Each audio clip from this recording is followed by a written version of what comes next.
Well, hello there, everybody. How are y'all doing today?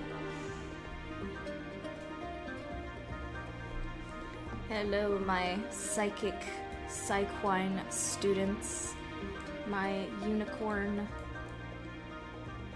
ladies and gents. Welcome in.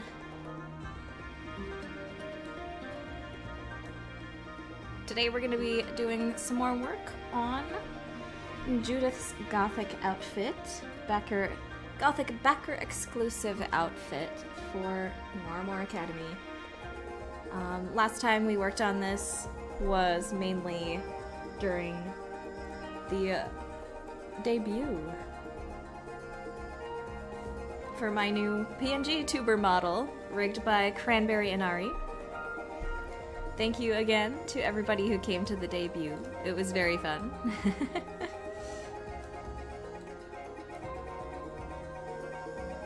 Yeah, Oscar. Psychic psyquine students strategically psychoanalyze. Right now we got some relaxing Fire Emblem music in the background, so that should be fun.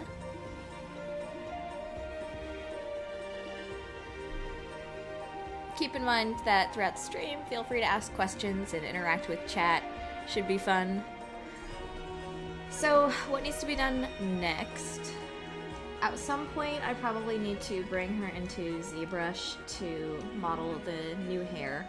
I know maybe the hair doesn't look super different, but she's got bangs in this concept art, and she's got kind of slightly different sort of curls going on. So I will have to probably sculpt a new hair piece for that.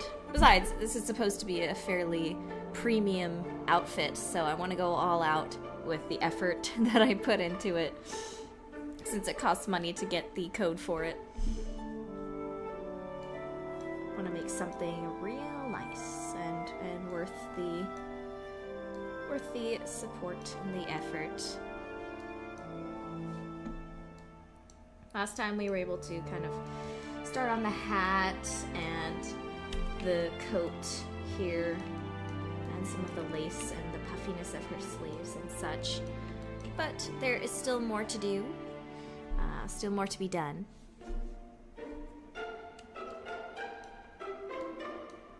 Oh, yeah, the Tippy Saucer says, I love when they're in the model thing and their tails are just pinned straight. It's so funny to me for some reason. Yeah, because when we rig up these tails for animation, they've got to be nice and straight, or else once you start using the bones to curl up the tails, it'll look kind of strange and deformed unless they're straight beforehand. So, yeah. Thank you, Ann Boston. Glad you liked the model. It was rigged by Cranberry Inari. I should probably put Cranberry's links in the description. I'll have to fix that in my next stream. I'll make note of that.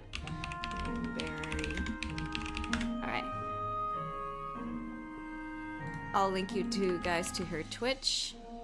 This person is the person who rigged my PNG tuber model, if you'd like to check her out. She also does Twitch streaming.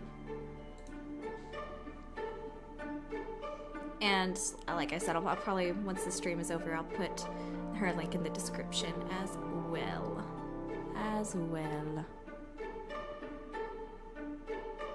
Welcome, Roadkill Rose, to the chat. Welcome, Swirl Beast. Welcome, Ziggurat. Oscar, Celestial Vocalist.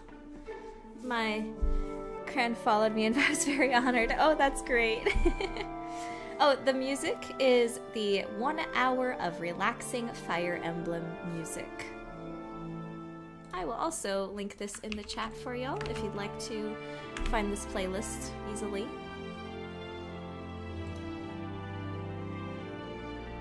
I thought it'd be fun to do some Fire Emblem music. Taylor Edwards asked, I have a question. What inspired the name for your 1940s aliens? Oh, you mean the Psyquine?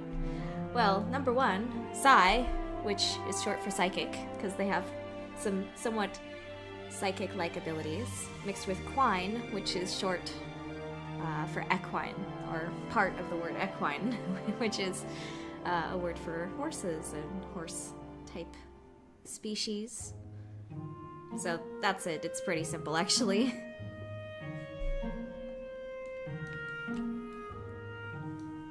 Okay, I think the next thing that needs to be done here, the shoes are basically done, though there's some kind of normal mapping kind of stuff that's causing some weird deformations in the mesh here. I want to see if I can fix that. But the legs are pretty much done. The tail is pretty much done, but I might like mess around with the lace here a little bit to make it more bumpy, not just like a smooth cylinder. So I'll have to work on that, but I'll do that later. For now, I think the most outstanding thing besides her hair is gonna be the skirt, because the skirt I have now is just the normal school skirt. Also, I need to figure out what I'm gonna do with the sleeve. If I'm gonna have it be flat or not.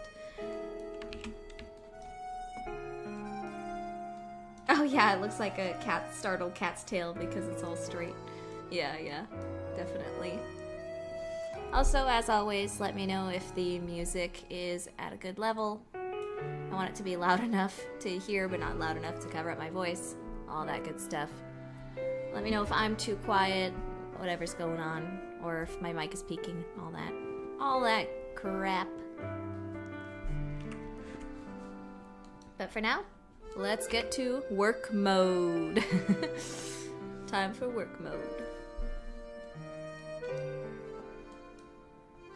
Oh, I also realized I'll have to do the little chains on the vest too. I already have some chain models that I made for the maid and the butler. So I might go and import the maid and the butler to get those ready. Oh, I'm a bit quiet compared to the music. Thank you. I'll go ahead and adjust that right now. Okay. I hope that works.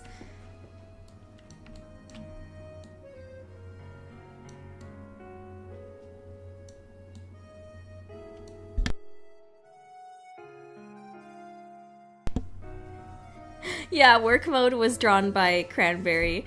I was so happy with how it turned out. So, the way I'm gonna do this skirt is, first and foremost, I'll probably start with this band right here that I've already made. Because since it's there, it helps work as a kind of a... how do I describe it? Just a place to start off, basically. And I'll leave this band here just as reference for how long the skirt is for rigging purposes. So this first bit is kind of flat. It's a normal cylinder sort of thing. And then at the bottom, we've got these ruffles. This is going to be a little more difficult for sure, because I do want these ruffles to be somewhat modeled out with the curves and everything.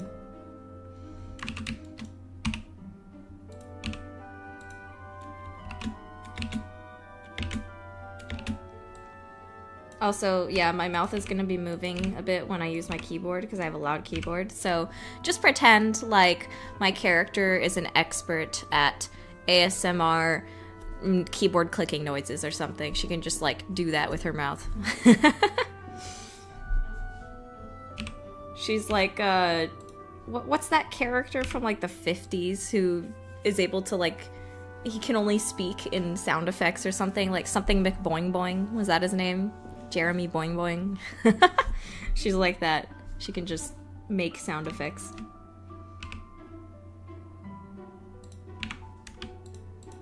Harold McBoing Boing? I don't remember. There was some kind of silly cartoon in the 50s. Gerald, that was it?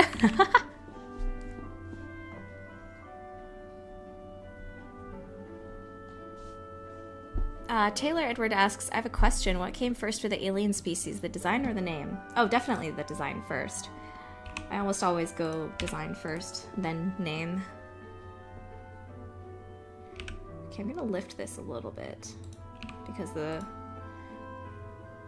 lace is going to take up a lot of the stuff that comes down here.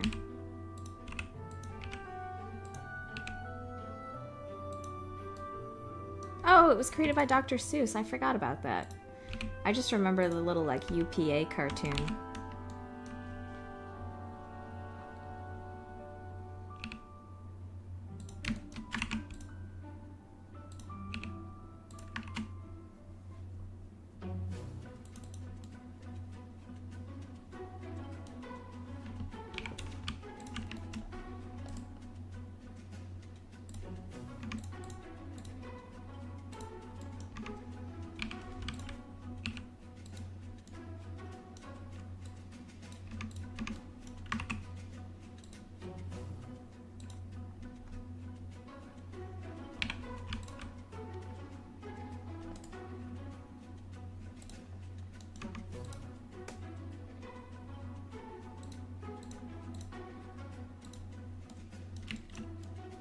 Here we go. This works.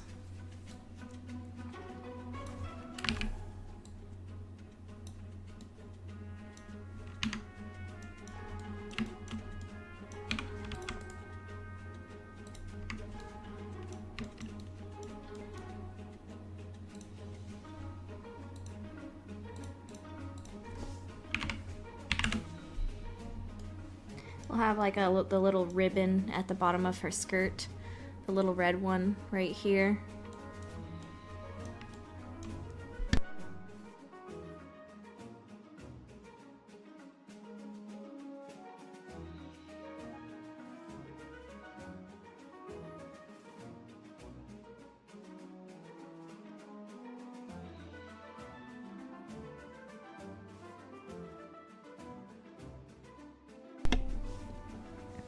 The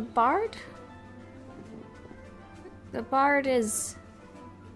I don't think you're talking about the bard because the bard is a guy and doesn't really have Wednesday or Mindy vibes. I'm curious who you're talking about. Do you mean like the vendor? I'm assuming you mean the vendor. Just want to make sure.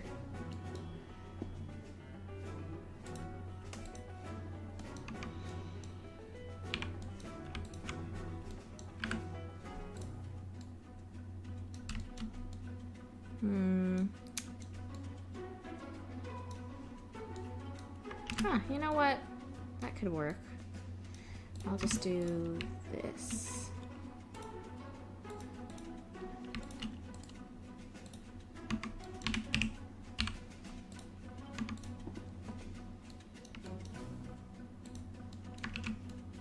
Okay, now for this bit. This is going to be where the lace is.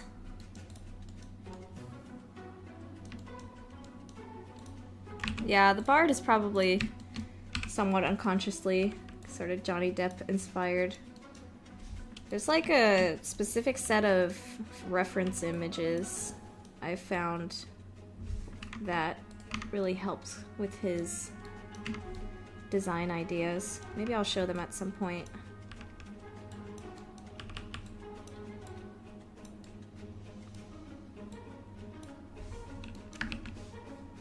The vendor. Oh, yeah.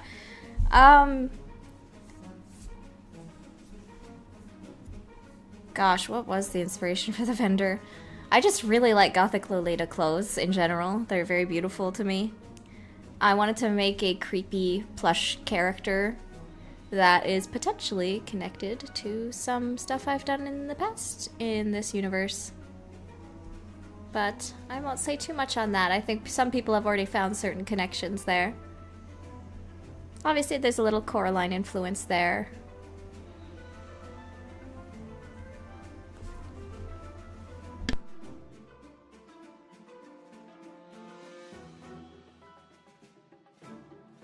Series of unfortunate events was always a big one for me in terms of Gothic influence growing up.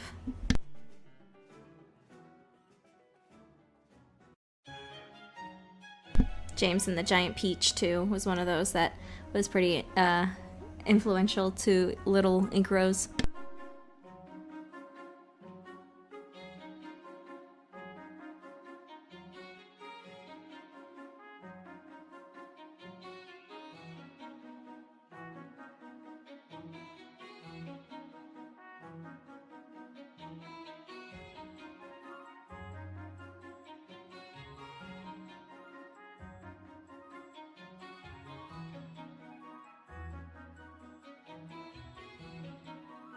Oh, you're drawing Deacon? That's so cool. Thank you. Looking forward to seeing it if you'd like to share it. Which book was my favorite for the series of unfortunate events? That's a good question. It's been a really long time since I've read the series. I reread Austere Academy recently just for a little bit of, inspiration.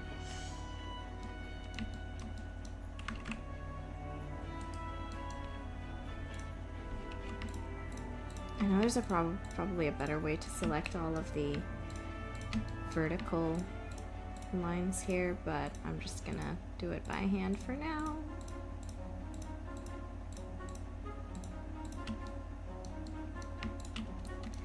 I think what needs to be done here is a little bit of this. Yep, that helps. This is gonna help for sure. Maybe one more in there. Okay, let's try this.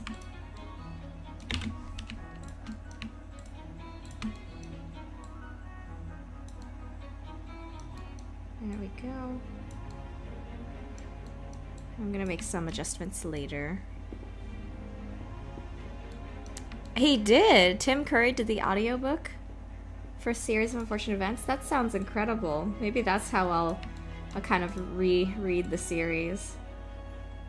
I remember when I was a kid, I was like really inspired by the writing style of it. How like specifically sarcastic and witty it was. That was very formative.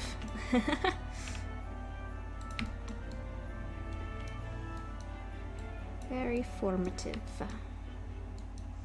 I should probably be mirroring this. I don't really think there's any need for this to be not mirrored, so I'm gonna do that right now.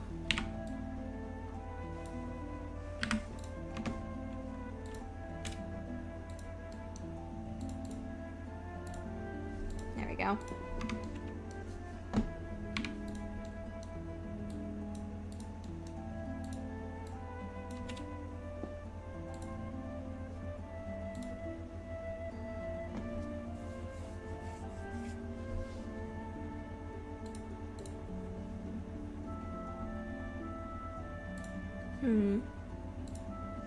All right. Oh yeah, I loved the dry humor. I actually had a couple kind of little writing books and short stories I tried to write when I was younger that were super inspired by that style of series of unfortunate events type of writing. Obviously they weren't good, but it was a fun little experiment for like 10-year-old me.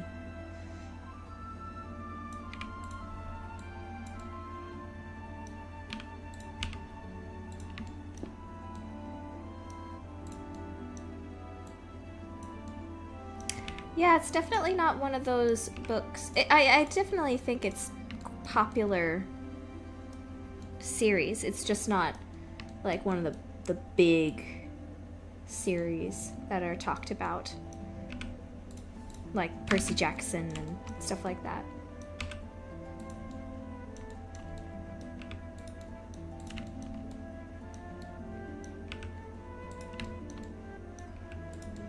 Potentially because a lot of what really gets popular, I guess, is YA, while Series of Unfortunate Events is a little more, I think it's intended as middle grade or elementary. If I'm remembering correctly, I could be wrong. I read them when I was pretty young.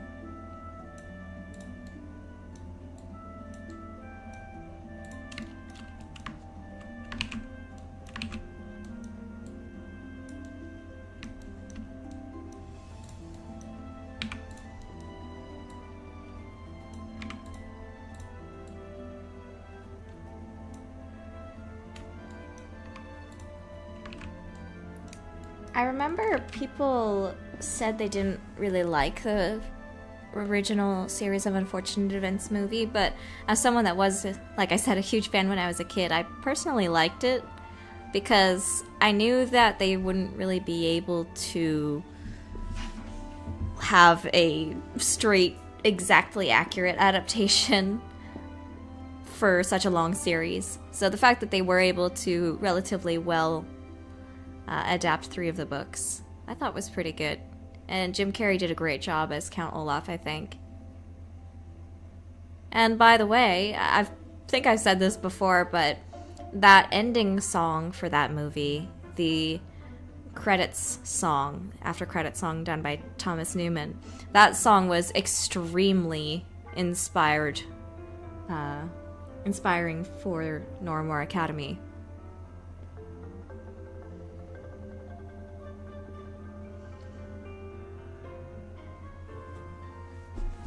Like that song in itself inspired, as I was listening to it, kind of I got these like inspirations and sort of images in my head for how I wanted Norrimore Academy to look. Especially the Bard. The Bard was very inspired by just listening to that song at the ending credits.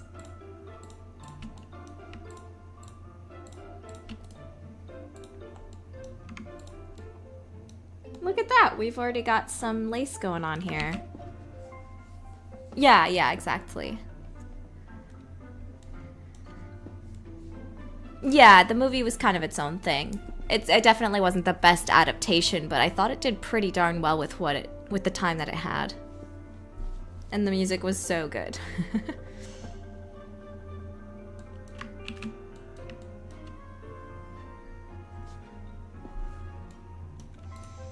I'm trying to think if I want a little more to this.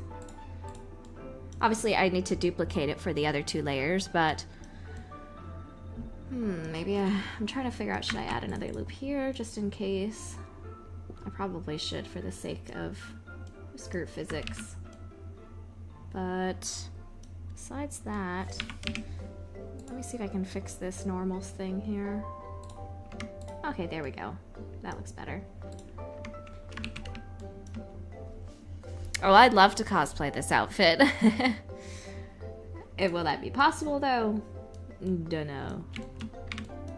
It would take a bit of time and a bit of money that I don't have at the moment.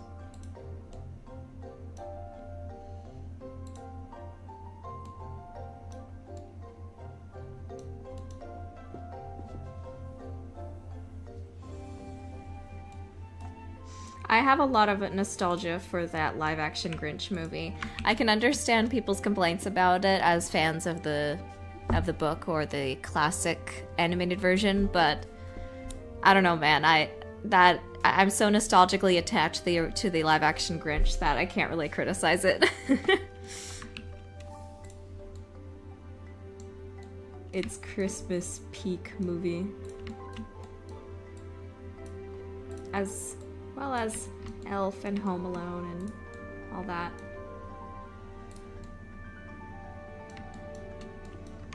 I'm trying to decide if I want to... Let me try this out. Do I want to collapse these?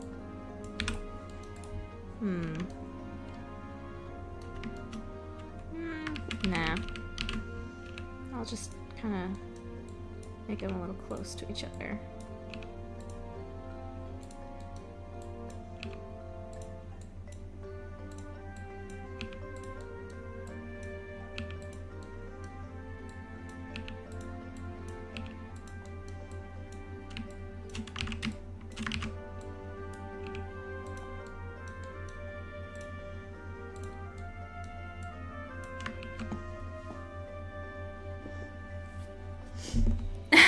Yeah, exactly, Caius.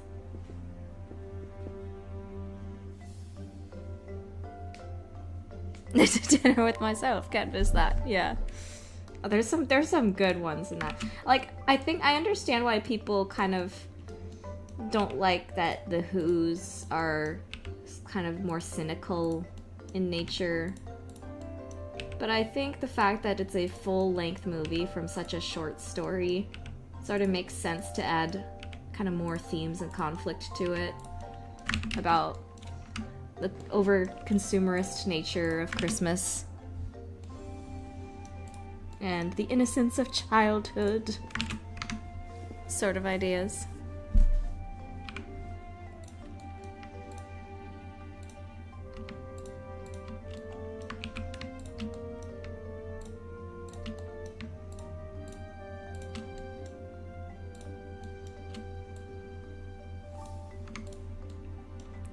don't know if all these extra polygons are needed here. I'm trying to think if I should let myself indulge with more polygons. But for now, I don't think it necessarily needs it because a lot of the curvature is going to come from the painting. From painting it in the texturing phase. But I am going to add a little bit more curve here, maybe. Or maybe that makes it look worse. I'm just going to experiment a bit.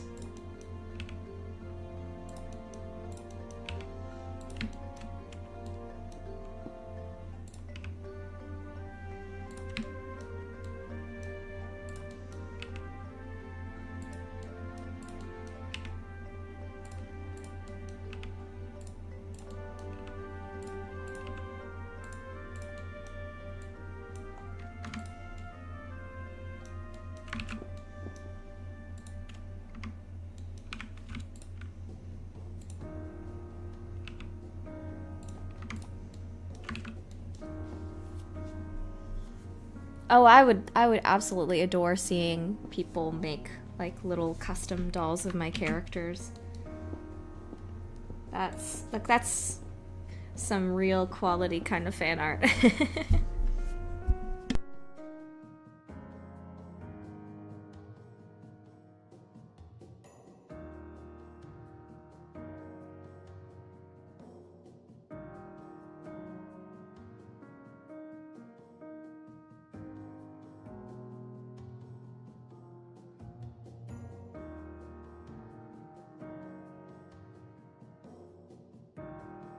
Yeah, the production design on the Grinch was crazy.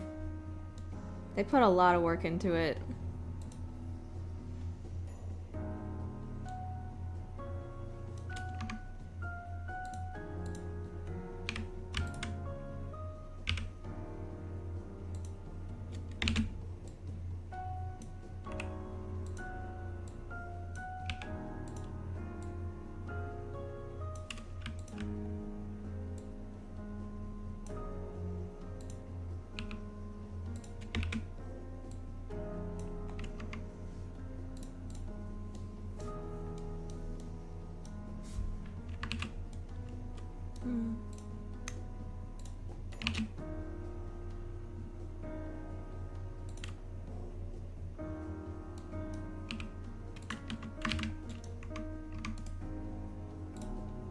Oh, oops. 1 second.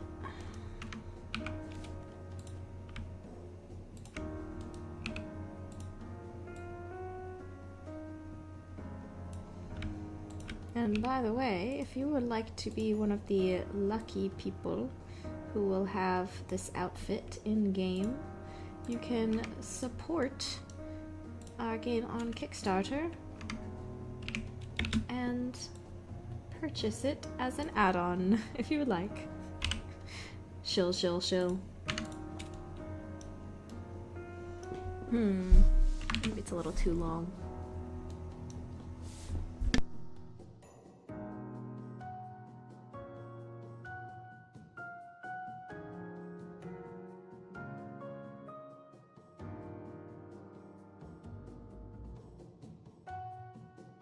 No problem, Tippy Saucer. No problem at all.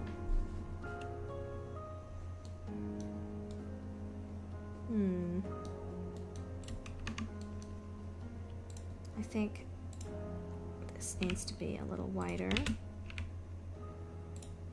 And maybe this part a little more up.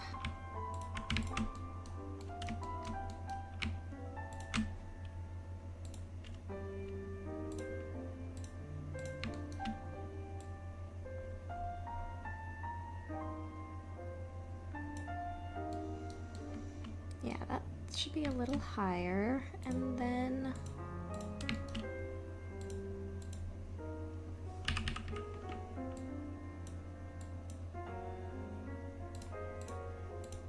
we'll make this higher as well.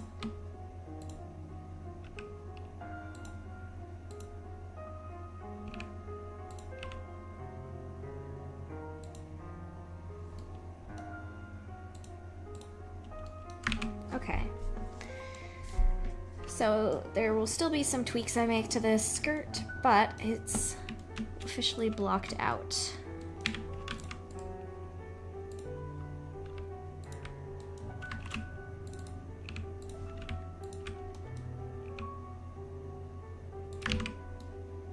But I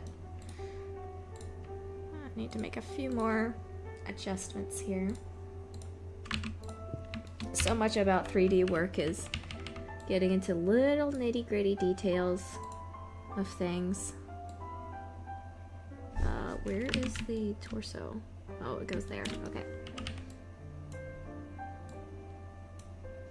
And constantly adjusting little things over and over and over. Not the funnest job in the world, but hey. It is fun at the same time.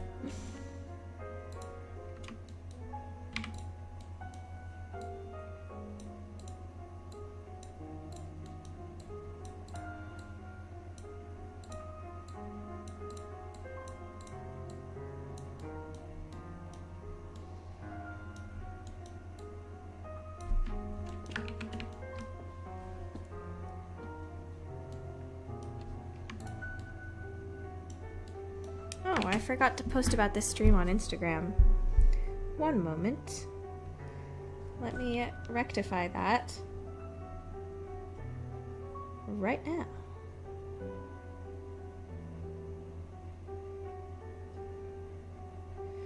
So, let me ask you guys a question.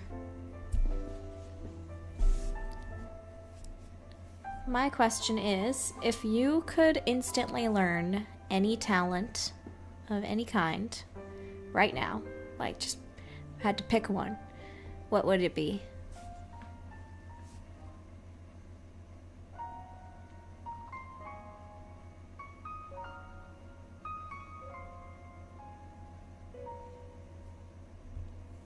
For me,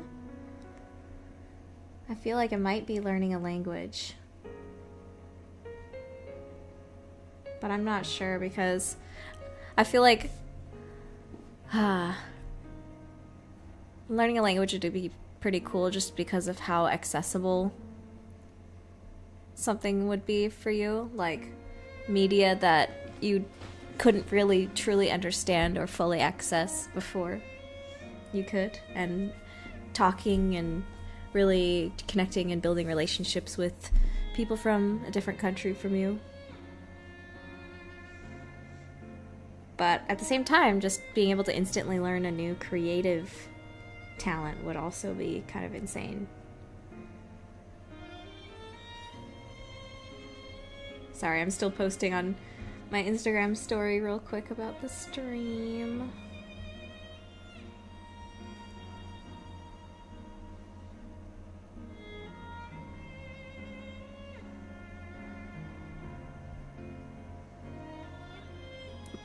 Oscar says, I would love to be instantly perfect at Spanish.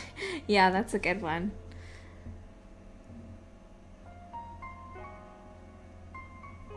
That's a good one. Okay, there we go. I'll post it on Instagram. Back to the modeling.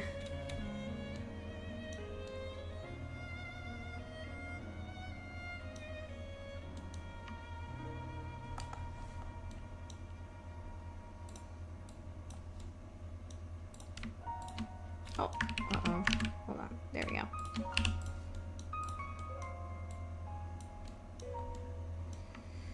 Okay, this needs...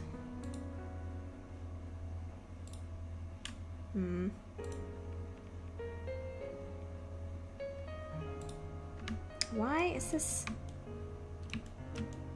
not... Huh. I don't know why the normals here are acting so strange. Oh, is that why?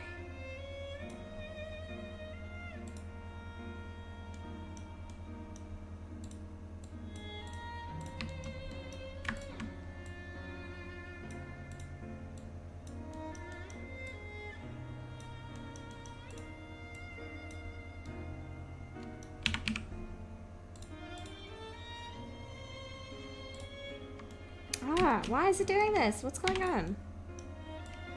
Why is it flat?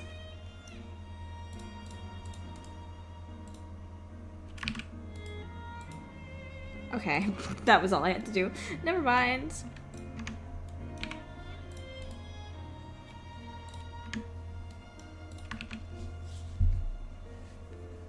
Ziggurat says how to play the theremin. Oh, that's pretty good.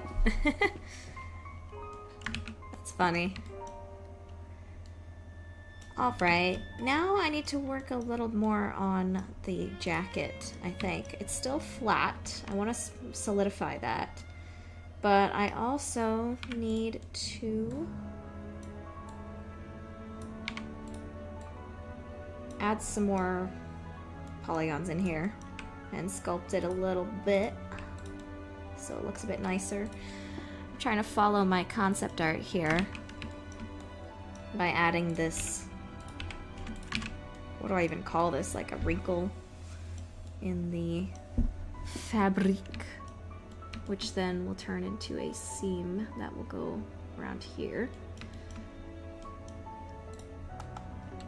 I'm gonna expand this out a little bit too, actually. What is this? Oh, okay. Now I get it. What are you doing here?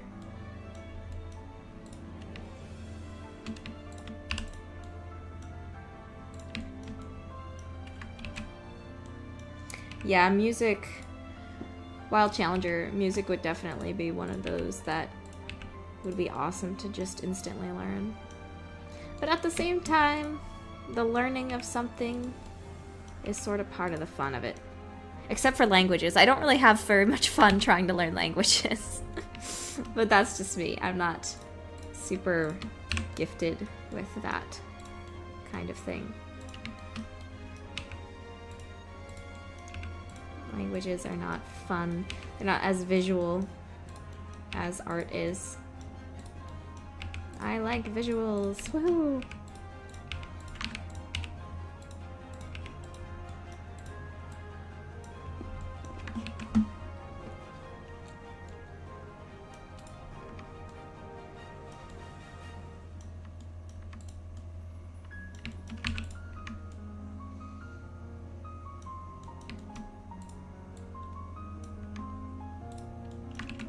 Oh, good question. The Wild Challenger asks, are the blue and red seams related to texturing? One of them is, one of them is not. So let me explain. The blue seams there are actually not seams, they're sharp edges. I can basically tell Blender which edges are supposed to be shaded sharply. So of course I do that on the edges of things, like the coat here. So everywhere I mark in blue is going to be sharp. The red stuff, however, that is for when I'm doing texturing. Yeah, it's basically the literal seams of the model that get cut and unwrapped to flatten the model for texturing purposes.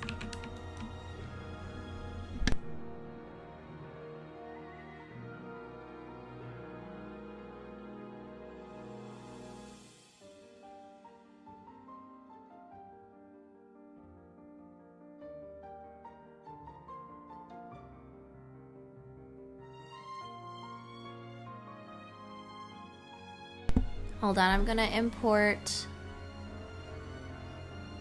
something.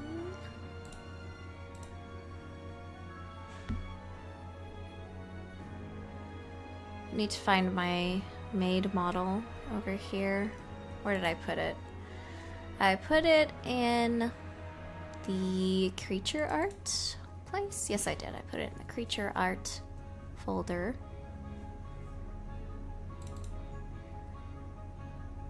Here we go. Import.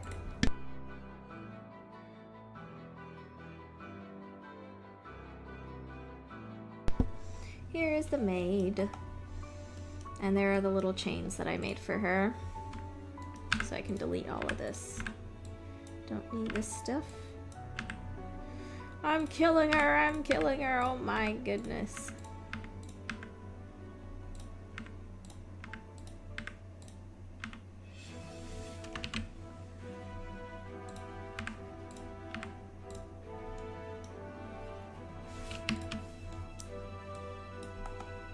So I'll try to use these, reuse these on the model if I can. Technically this is not the best way to go about this. Having them fully modeled like this, it'd probably be better to do them with some kind of flat, like plane, and then have an opacity map to cut out the parts of the little inside parts of the chain. But to me, I just like putting in the detail because flat chains don't look very good on a character model. Maybe they're fine for some environment art, but for detailed painted models like this, I don't know. It's not the best practice, but I like having the fully modeled chains. I'm not going to put them on right now, but I'll have them just behind her for when I'm ready to do that. For now, back to the coat. Am I happy with this before I start doing things that'll be hard to undo?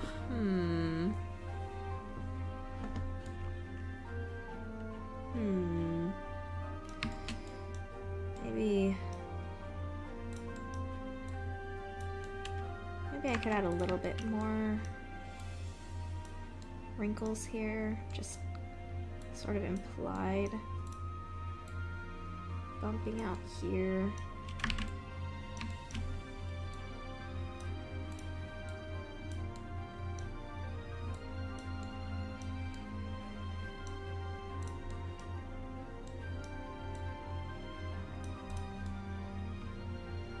Okay. I think that's all right. All right, time to add lots of lines.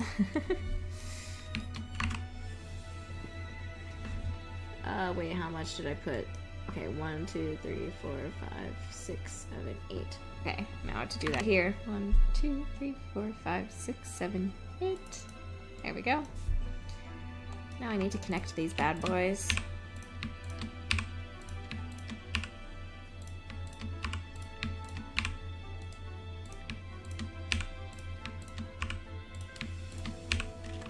There we go. I'm just gonna merge these two. Ah! There we go.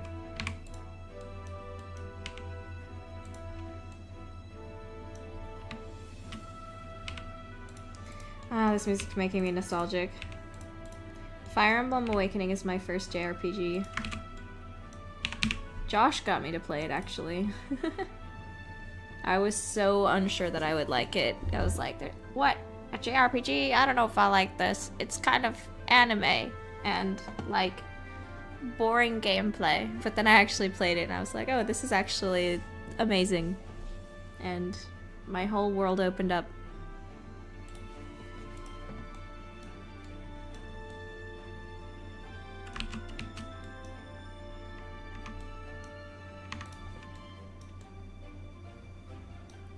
Now I'm going to sculpt out a little bit more here. A little bit more of a curve, so it's not just straight.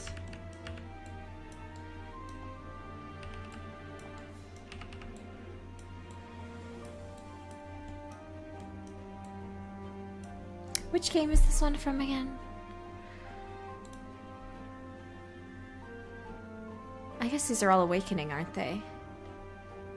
Which makes sense, because all the characters on this video are Awakening characters. Anyway. I used to play Fire Emblem Heroes, like when it came out. I kind of fell off of it, but I remember enjoying some of the story. Especially in like the kind of underworld expansion. And the character design of those like death skeleton characters was super cool. Definitely the character designer for Awakening and Fates is my favorite Fire Emblem artist. such a exquisite art style.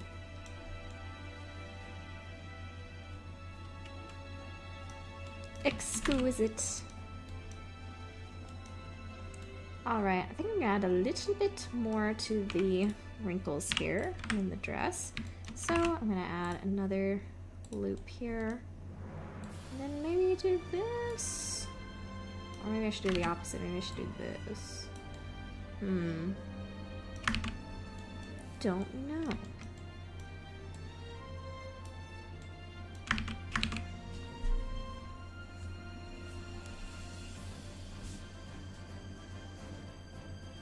Which outfit, in your opinion, was the hardest to design, and who was the easiest?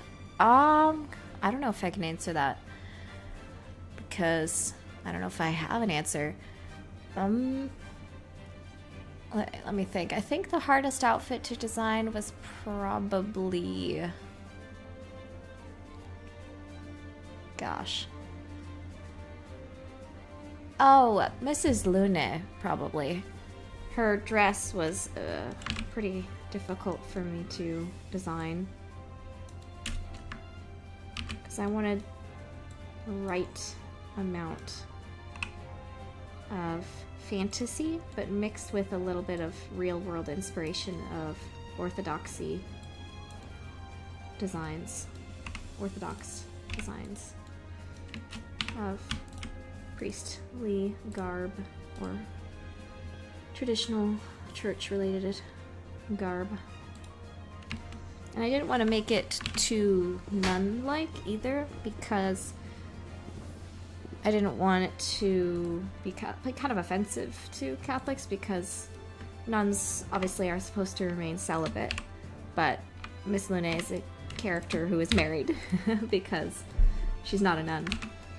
She just works in the church. So I didn't want to imply any disrespect there or anything.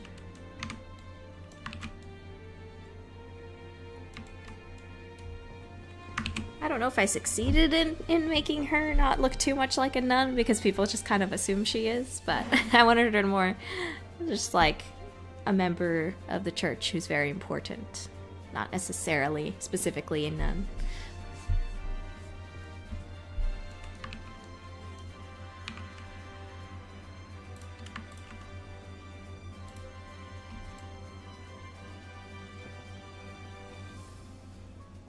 Okay, yeah, I did want her to sort of have a wedding, more wedding vibe. So I'm glad that came across.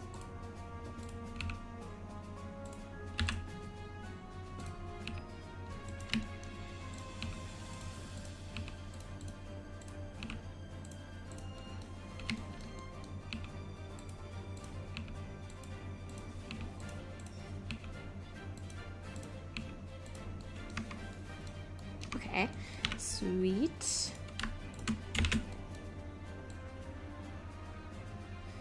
A little more of a curve here on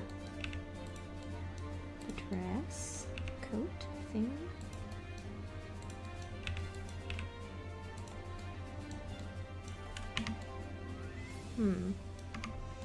And now maybe I'll add a little bit more here. Should I? Let me think.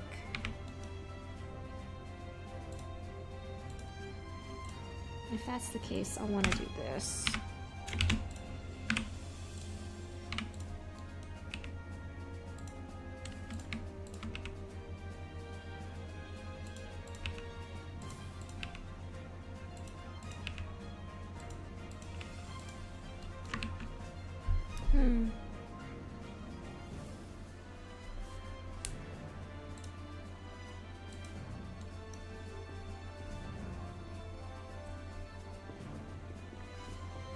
Oh, the whole polygons versus triangles thing is kind of a result of, well, it's kind of a lie.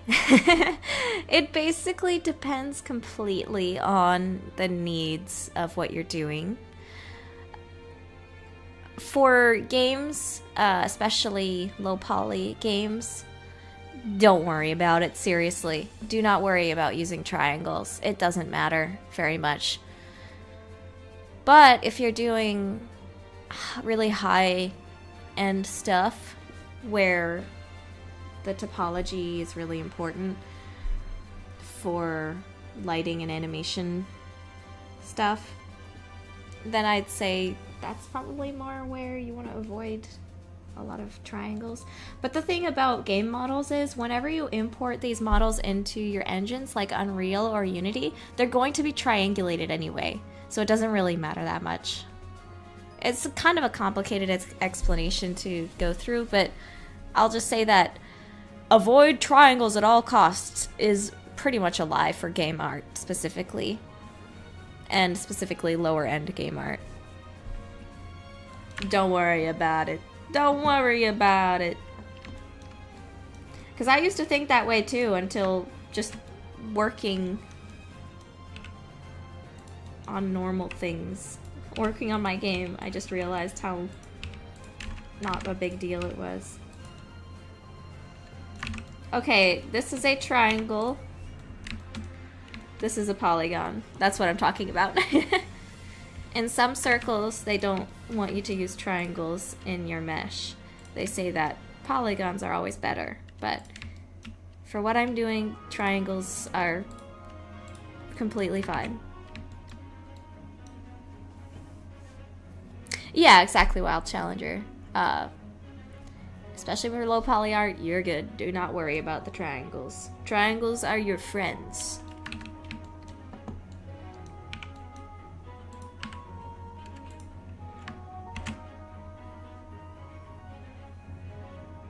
Aw, thank you, Mushi. Welcome to the stream.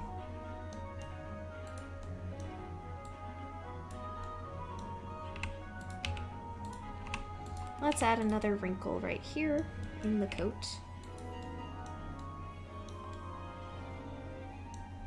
Hehehe.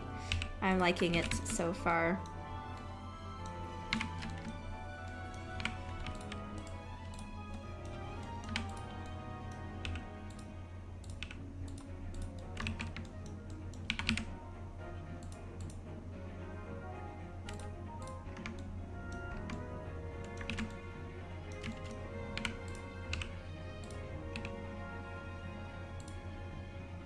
Yes, Oscar, you're right. Queen Victoria influenced the entirety of wedding fashion with her choices. What an icon.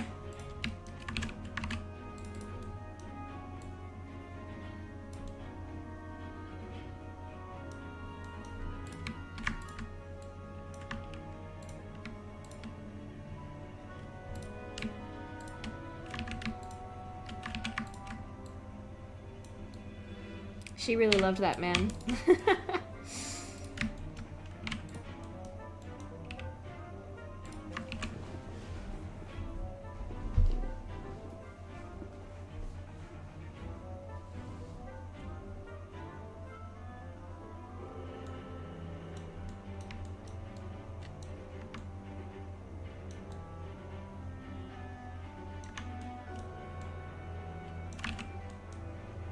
Okay, I think I might put one more wrinkle around here in the back.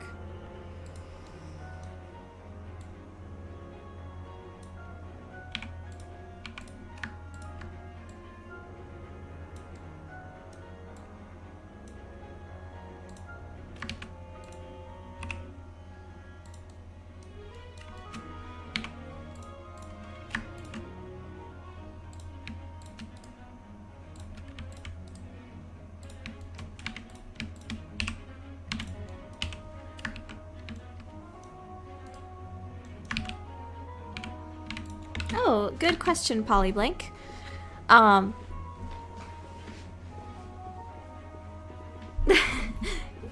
Good question, Polyblank. Actually, the outfit I'm working on right now is technically a purchasable outfit. It's going to be available to people who back the project on Kickstarter and get the specific exclusive outfit tier, or sorry, excuse me, the exclusive outfit tier or add-on. Now I have to talk to my backers and ask them if they are okay with me also having it available through like Patreon or something like that, so that it's not just like a timed exclusive type of thing. So I'll get back to you guys on that once I confer with the backers and see what they would like. But yes, this outfit is a backer exclusive type of thing, so it's technically purchasable. As for other other purchasable outfits in the future, I don't know if I will really do that. I'm not really wanting to have like a bunch of like DLC you have to purchase to get outfits. I might do a little bit of that if there's seriously a need for more funding, but I like having the games I play be feature complete, so I want to do that in my own game too, and have pretty much everything in the game be there day one without an extra purchase. So right now the only thing that would be an extra purchase is this outfit, and that's it. Again, I might add something else in the future if there's a real need for it, but I would rather, if possible, have everything in the game day one, no patch, no extra money added or anything. It's also the best for game preservation that way.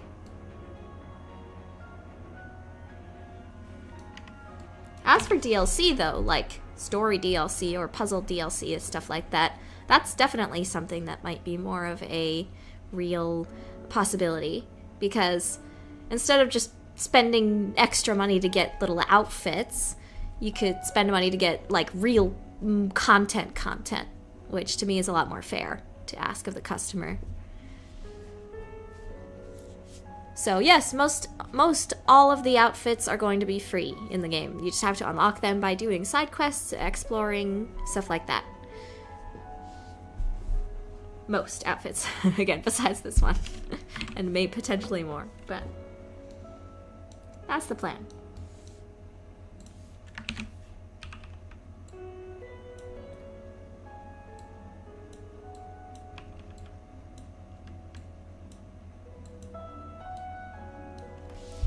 The Mushi says, my modeling teacher would not allow a single triangle on our work except when we were doing low poly, so if I see a triangle on a model, I panic. Oh my goodness gracious.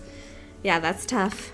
I don't even know how it's possible for some for some models that I make to not use triangles. But again, I'm doing like mid to low poly work, so that is probably part of the reason. The main reason why I think a lot of kind of cinematic people want your work to be mostly quads is because of subdivision. Subdivision is when you take a model that you've made and apply a subdivision modifier on it, which like doubles the amount of polys by dividing them in two or more. And it's really hard for the program to divide triangles because triangles are not divisible by two. The hint is in the name. It starts with try. But quads, well, they're four-sided, so they can be divided by two pretty easily. So a subdivision modifier works pretty well with them. But for low poly, you're not really going to be using subdivision modifiers on it. So there's not really a need for being careful with triangles. So it's not really as much of a game thing as it seems to be more of a cinematic kind of requirement. As far as I know. Correct me if I'm wrong.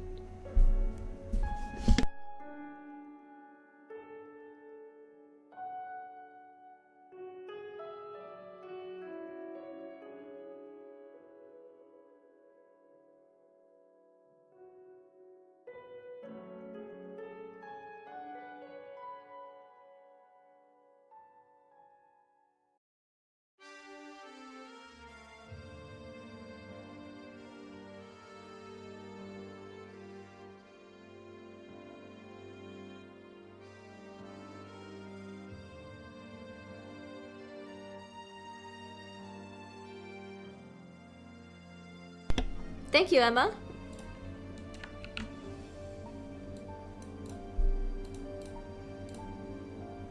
I'm glad you're enjoying the stream.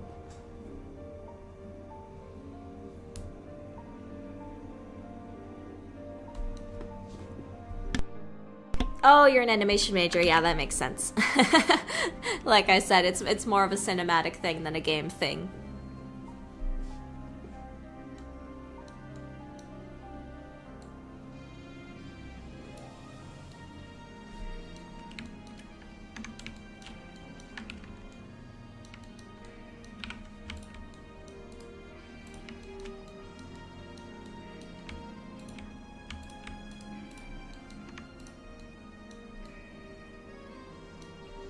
Now we're getting some thickness on the coat here. I don't want it to be this thick though. I'm gonna tone this down a little bit here. Oh, maybe a little more. Oh, wrong way. Oh. Whoop, whoop, whoop. Do I like that?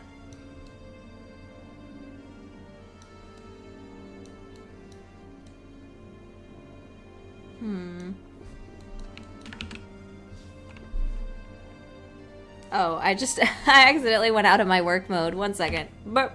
There we go.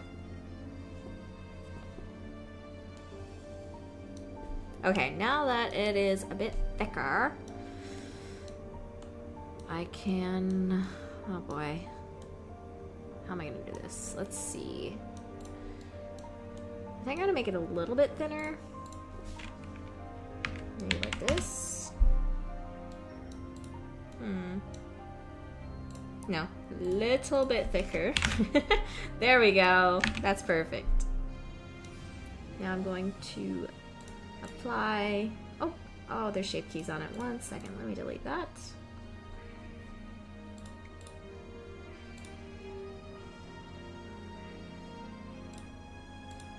Oh, crap. That's not what I meant to do. There we go. Apply, apply. And now it's nice and solid. Solid snake. But I'm gonna redo the mirror modifier here. Mirror, mirror on the wall. Who's the cutie patootiest one of them all?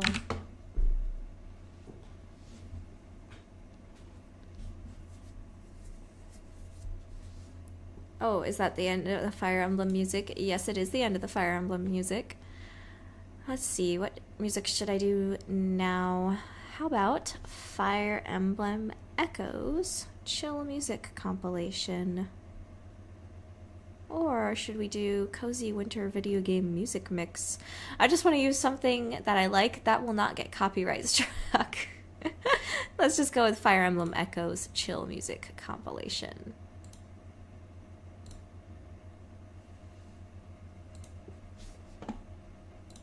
Please no ads. Okay, good.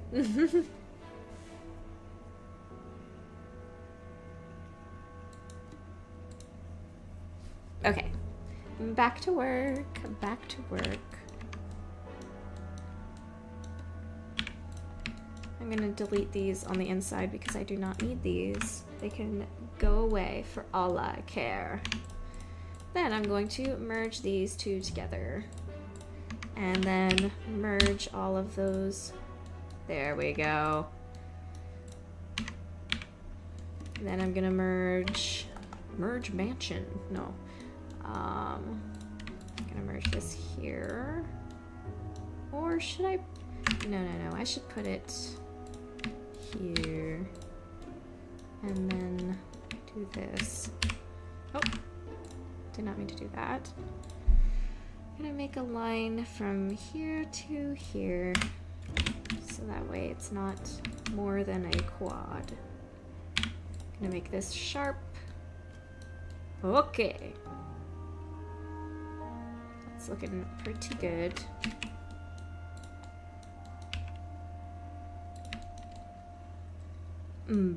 But there's still a problem. which is that there's a big gap in the mesh here, which is ugly and bad. What if the camera like goes down and you see the inside of her model? We don't want that to happen. So I need to patch this gap up, which should be pretty easy to do, but I'm trying to figure out what I should I have the skirt do that, or should I have the jacket do that? Maybe a mix of both. I'm gonna kind of branch this over here.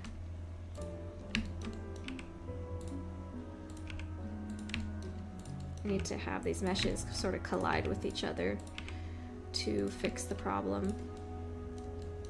Overlap with each other.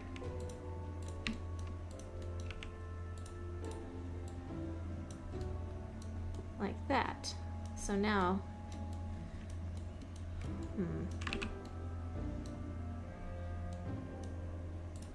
also I'm not completely happy with this. I think this needs to, there we go, that looks a bit better.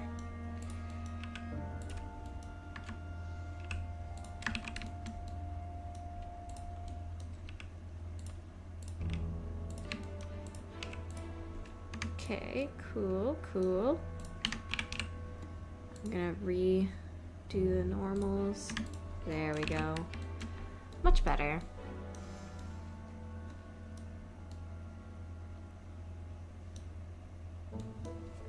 Thank you, Wild Challenger.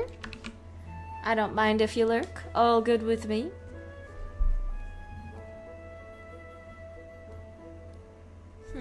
Now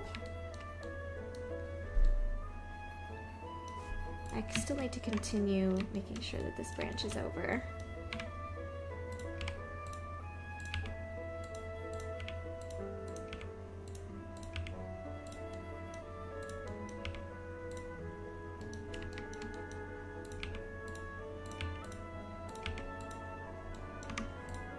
Okay, now we don't have that same problem anymore.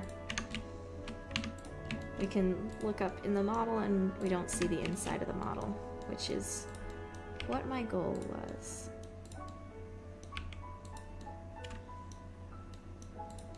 But even so, I want to make sure this is nice and even. Okay.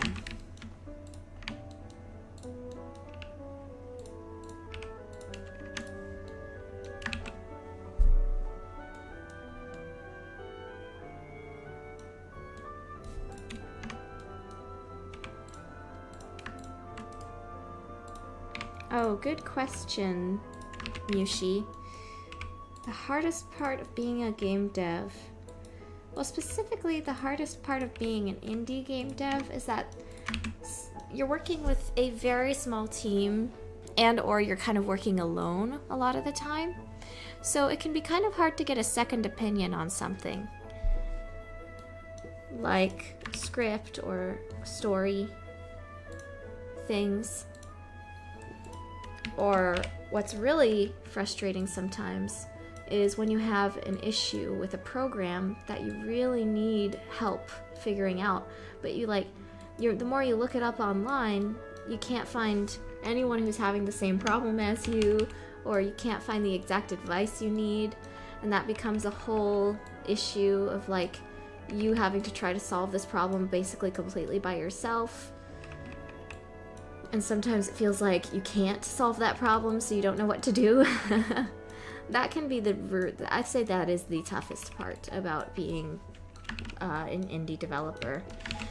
The nice thing about working for big teams, AA or AAA teams, is that there's usually somebody else who has a similar or same role as you, or a director in your role, who you can ask for help on stuff. Like, if you're getting really stuck in your Blender program, you don't know how to do something, you just don't know what to do at all, you can ask your director. You can ask the people all around you who are in your same field, your same role, and they usually will have some kind of advice or help to help you out with. If there's like a tech issue, you can go and talk to the tech guys on the team, that kind of thing. You don't have that luxury with indie.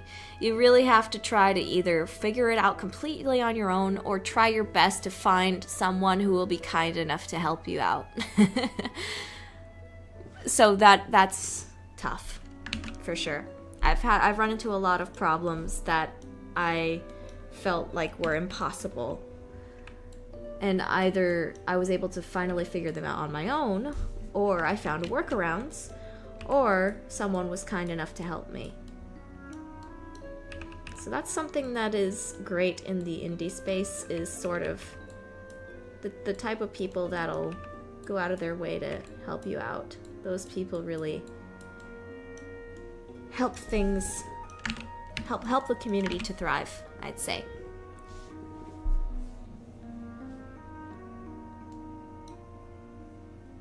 So to all of those people on like indie devs Reddits that go out of their way to try to help people, y'all are amazing. The unsung heroes of the industry.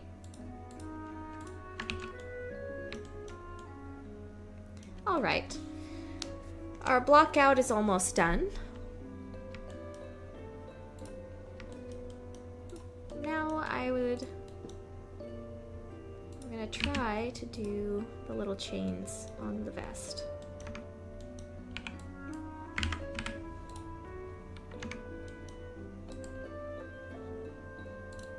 Oh, oops, wrong one. Origin to geometry. There we go.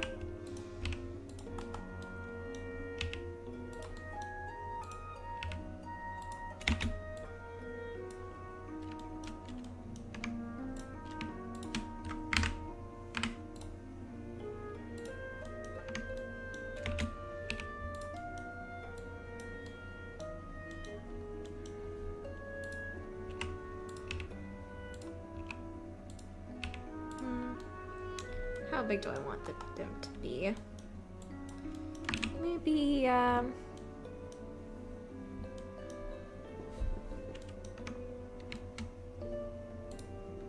let's try this.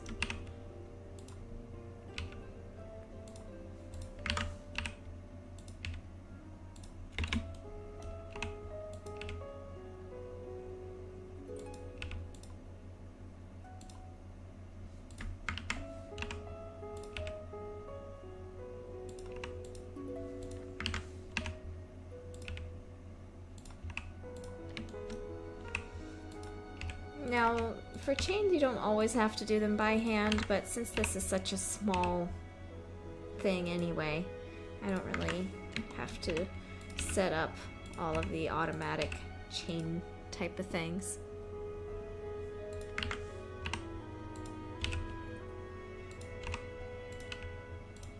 Have I played Roblox? No, I have not played Roblox.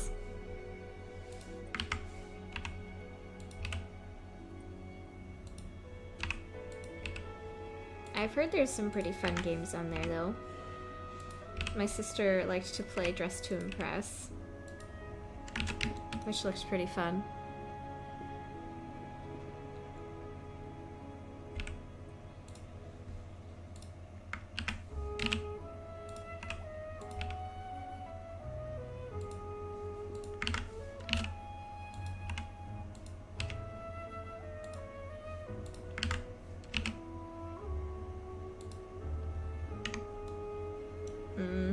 Hold on. It's not quite turning out like I wanted. You know what? I'm just gonna mirror this. I think.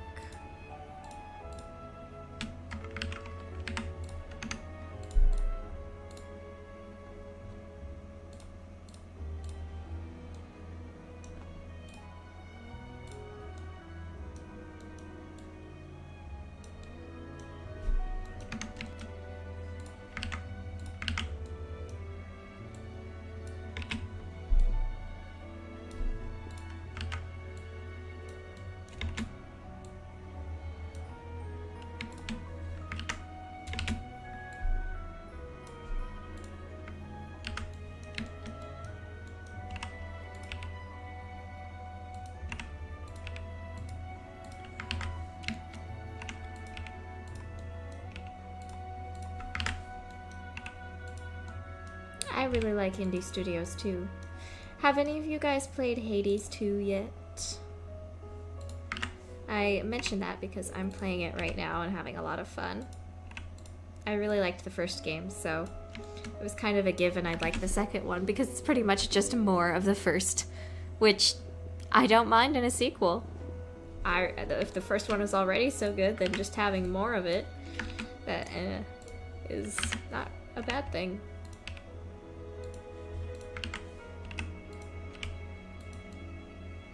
Some sequels really do work better as just being more of the first one.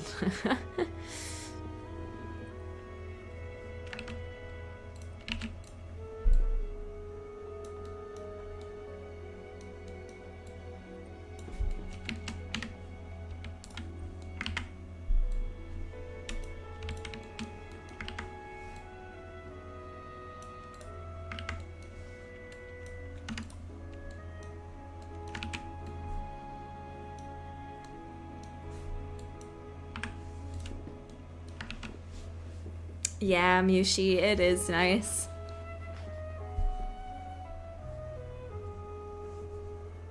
Yeah, Tamashi, I noticed that. I don't want to spoil anything for y'all, but let's just say that the content of Hades 2 basically seems to be double the content of Hades 1, which is crazy. I haven't gotten too far in that quote-unquote double content part, but it's pretty sick. Like, really sick. I'm so glad they went that direction.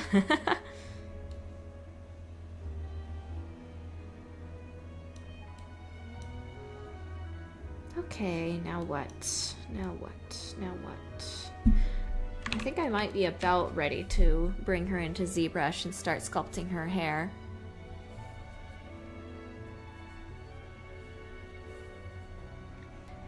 But I also...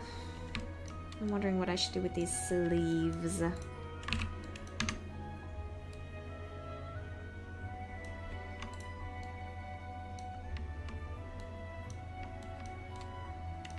And also these.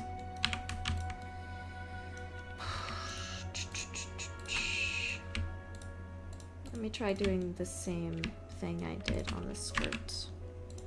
Of doing this. Oh my god. What is that? What is it doing?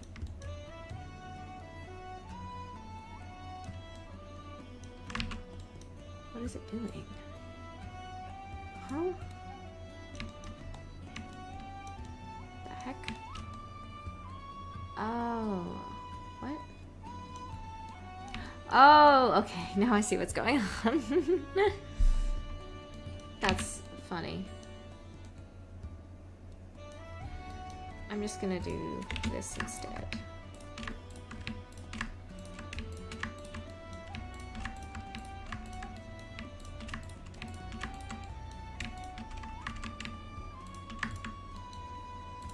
Oh yeah, Grim LJ, it definitely is.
Getting the little frills on the side of her boots.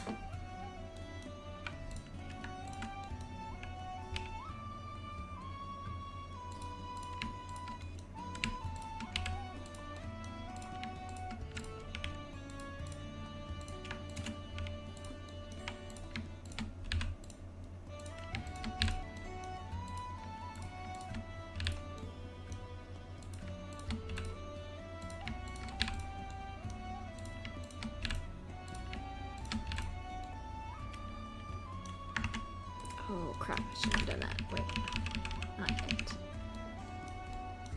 There we go.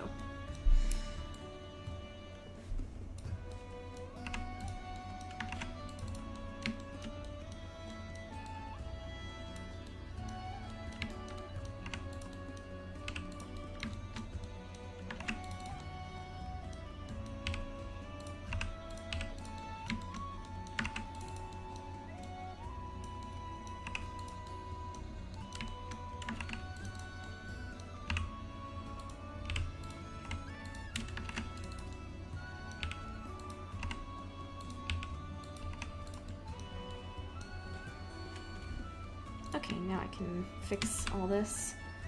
Time to fix what I broke.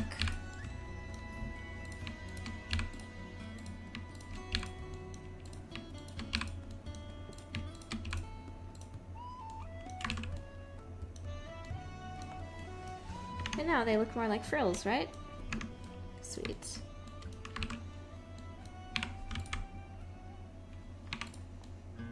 And then for this, I think I will make some triangles here. Some scary, scary triangles.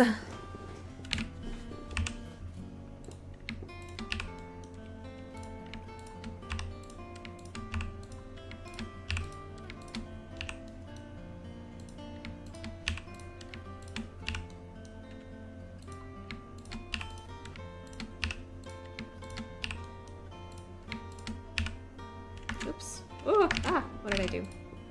There we go.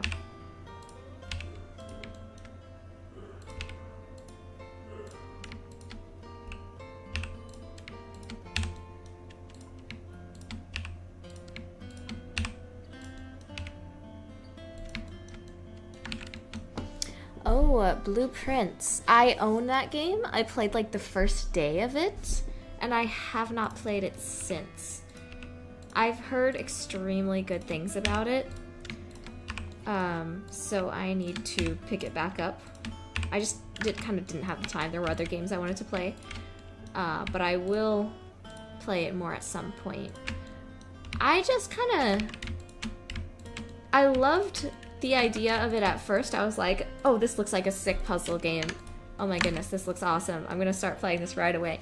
But I kind of didn't like the start of it very much, because I started to realize, like, oh, am I gonna have to like strategize out this entire game, and does it actually have puzzles in it? Because when I was walking around on like the first, and maybe I did it the second day too, I was walking around it and like there didn't really seem to be actual like puzzles anywhere. I think I was expecting more of like an escape room type experience, but I didn't see puzzles like in this puzzle game. Maybe I would guess I was a little frustrated that it seemed like the actual puzzle of the game was just managing the blueprint. But again, I could be completely wrong. I mean, there were the little puzzles of like the two truths and a lie kind of boxes, but I think I was going into it expecting something that it's not. So I have to sort of readjust my expectations and give it another shot, you know.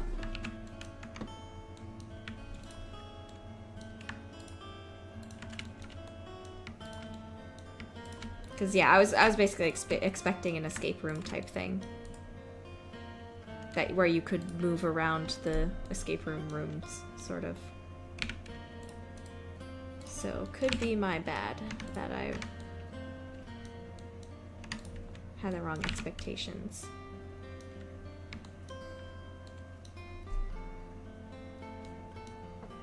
So it's more of a mystery type of puzzle. Interesting. I'll have to give it another shot.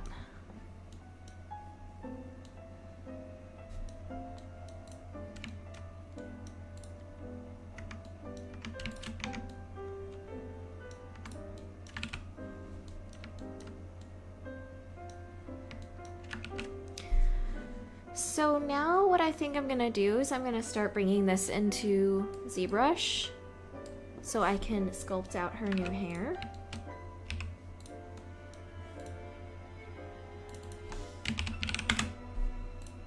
And to do that, I'm going to just Should I just do her head? I don't know. Hold on.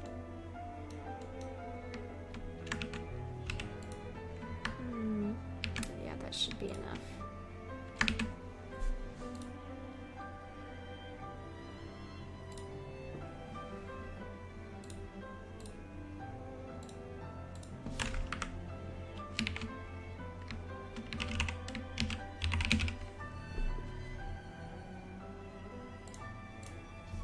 Okay. Now, I'm going to open up ZBrush. ZBrush.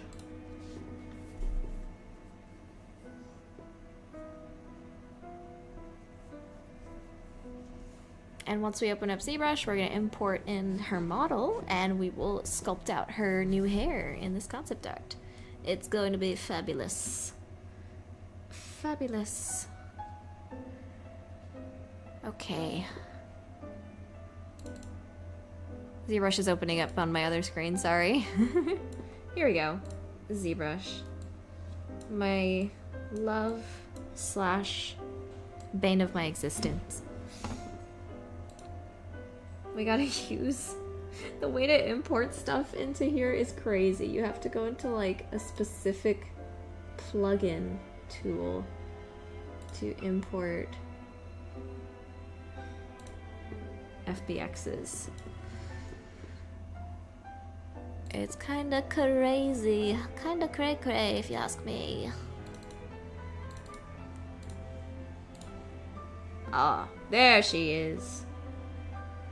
Look at her in all of her bald glory. Oh, something happened with the normals on her neck. That's fine though. She still has her texture on too, which is kind of funny. Because that texture clearly does not fit what we're doing right now. Okay. Hair time. The way I sculpt hair in ZBrush is usually just starting with a giant sphere, so let's do that. Time to append a giant sphere. There she is. Our giant sphere. Sphere! Oh, ah! Wrong subtool. Okay, here we go.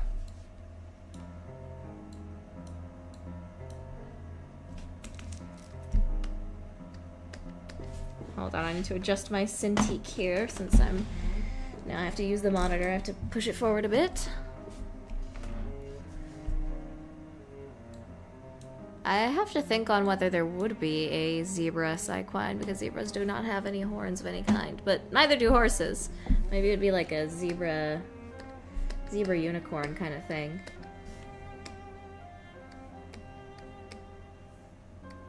Spherical!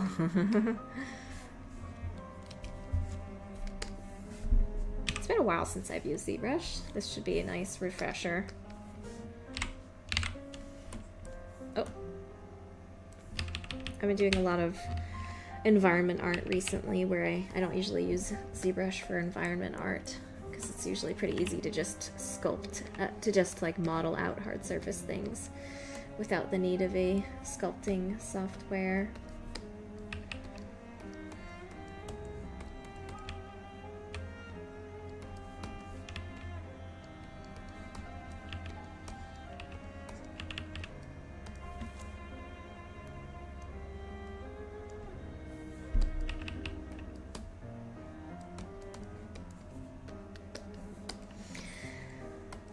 Sculpting always looks mad funny at the start.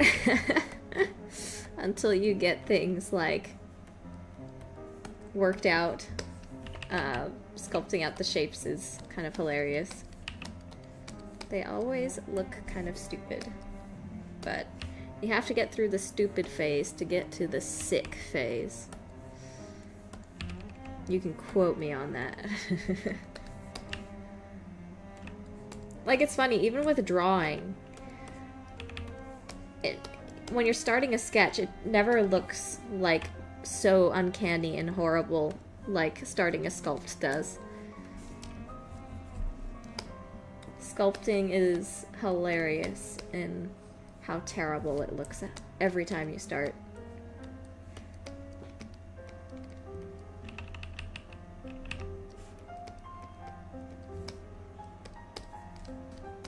But you gotta block out those shapes before you go in and do the specifics. That's just how it be. It do as it be. Now let's bring in her little bangs. I will just start with this cube on this one.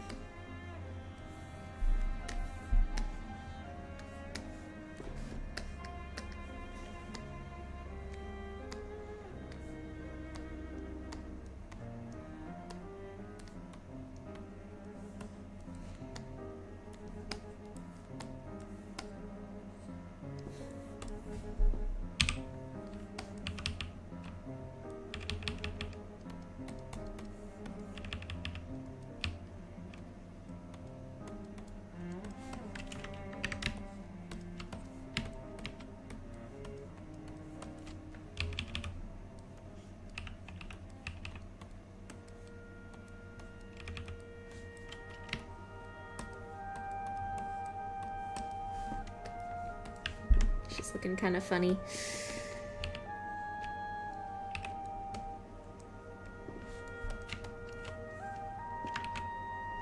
Let me go ahead and save before ZBrush crashes and burns on me somehow, some way.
Now we're gonna start blocking in some of these little curls.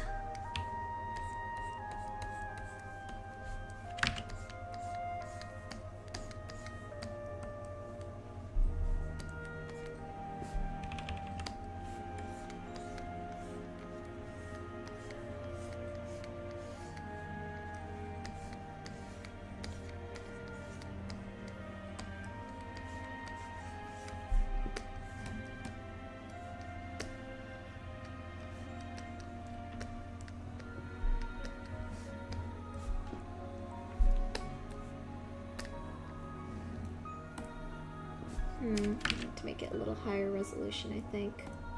There we go. This should work for now. I'm gonna use the clay brush to start getting some of these curls.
The Bob of Doom. Yeah, it's gonna look a little awkward at first before I really start blocking things in. Like, this curl looks really stupid right now, but like I said, sculpts always look pretty stupid before you really get into the nitty-gritty and the detail and all that.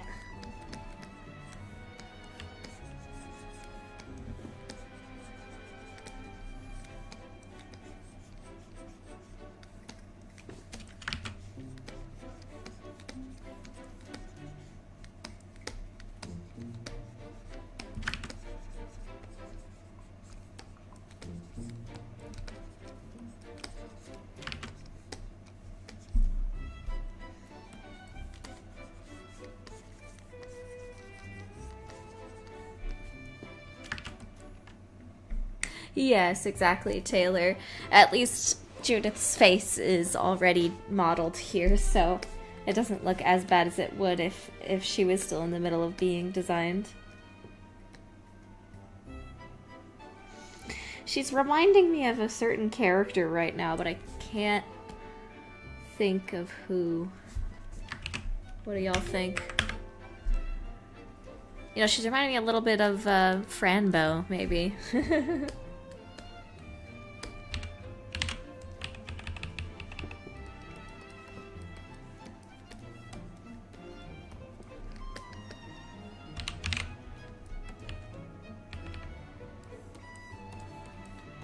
We'll pull this out, and that'll be this little curl right here, eventually.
Alright, nice. Usually my streams are about 3 hours, but I might have a little bit of a shorter stream tonight because it's the holidays and I've got family duties to attend to, among other things.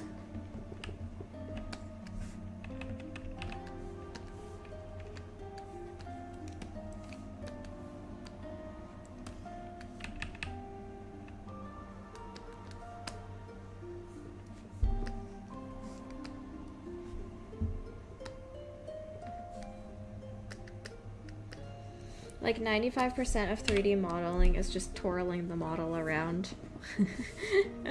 Trying to be like, does this look good? Does this look good? I don't know. Does this look good? I love my model. Ooh, I hate my model.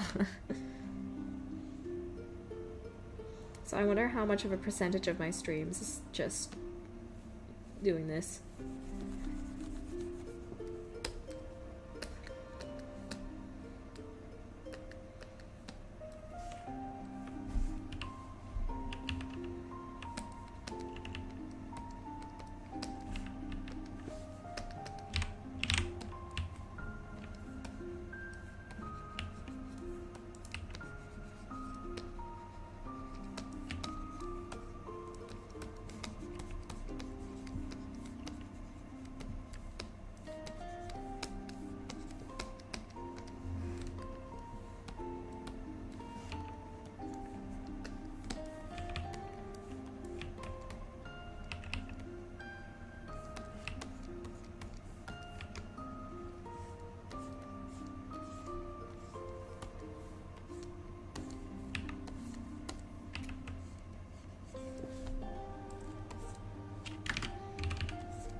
Ooh, maybe I should try this.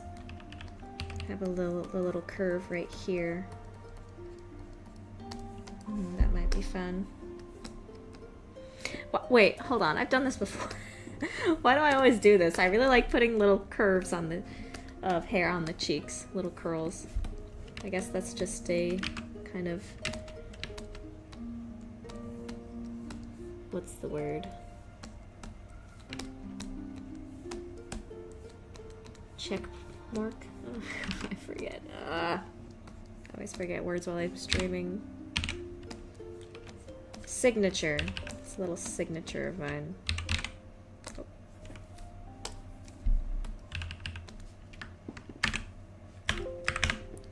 All right, Oscar. Thanks for joining. Have a nice rest. Oh, and I think that's it for our Fire Emblem Echoes chill music compilation.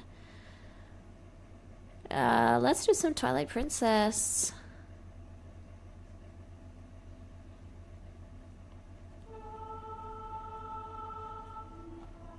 Yeah, Twilight Princess. Hey, Swirl. Very nice. Twilight Princess music.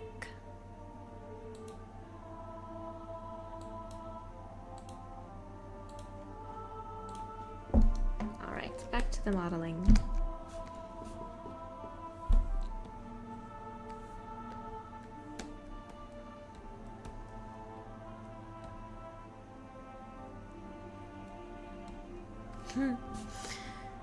That's kind of funny. I wonder if I'll like this hairstyle so much that I want to do have it as like her main hairstyle.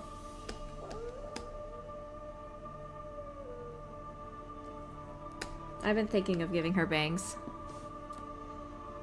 in her normal hairstyle.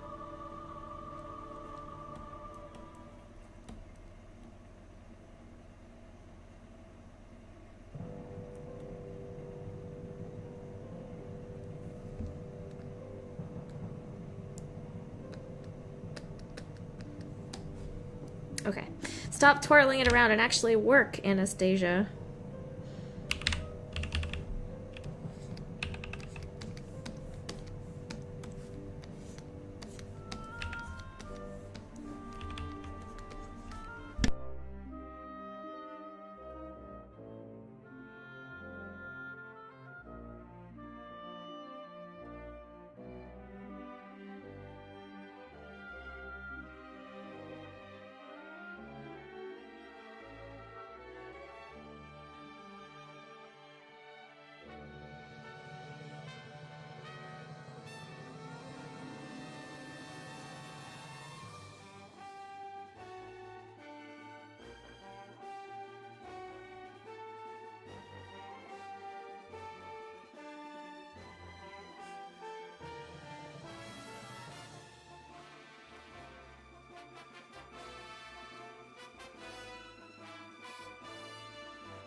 Okay, yeah, honestly, as an avid Z-Link shipper, Midna and Link is pretty darn cute.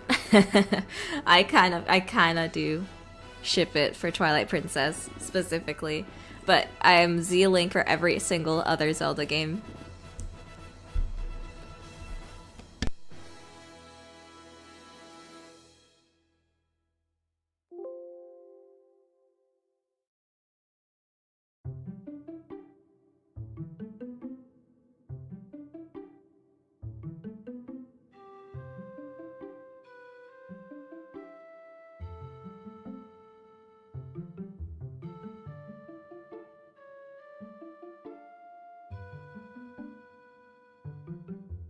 Guys, it is definitely not done, but I'm kind of falling in love with this hairstyle. She looks really cute. Alright. alright. I need to make this more high def.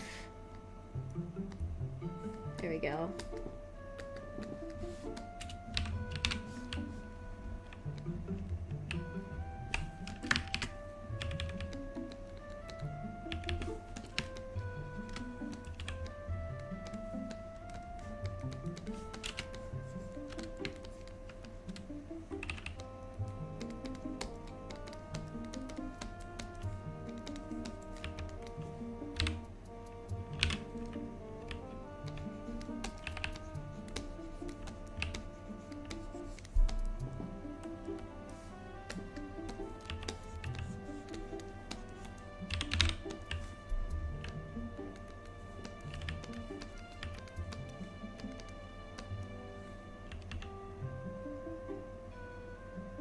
Oh, they're not swept to the side in the art. They're just curved. Like a little cylinder.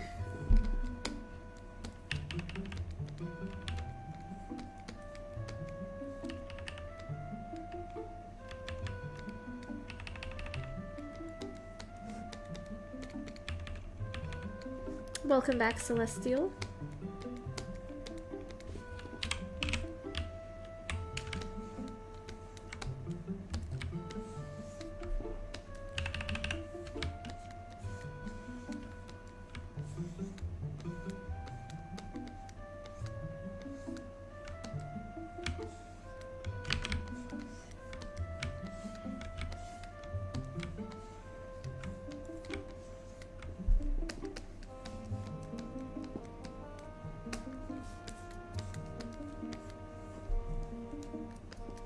Ah, not the stupid dishes. I always like doing the smart dishes.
Oh, the bangs are just a block out for now. I'll be getting back to them later.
No, I have not played Sweet Carol yet. I think it's on my wish list, though. It looks pretty sick.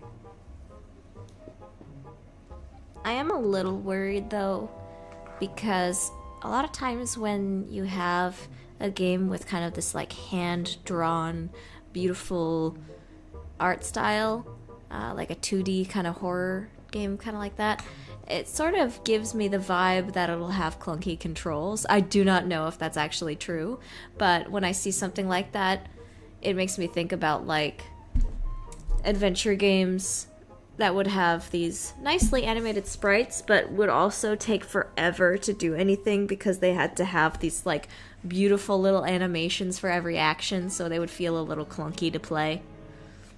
And for what is apparently maybe sort of a clock tower-like horror game that Sweet Carol seems to be, I wonder if it'll feel a little clunky in the controls. I hope not. I'd like to give it a try.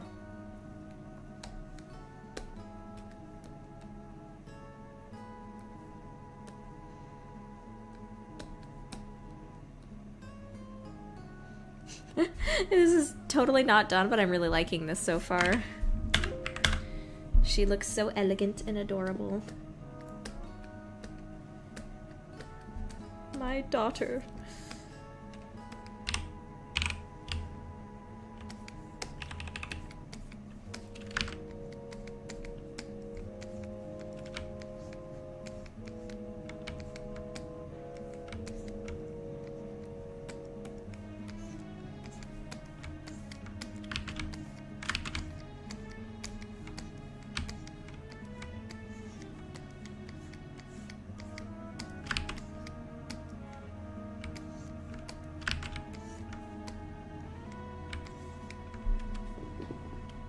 I'll probably go for about a half hour more before I head off for the night. I probably won't be streaming tomorrow because I think I'm gonna go somewhere.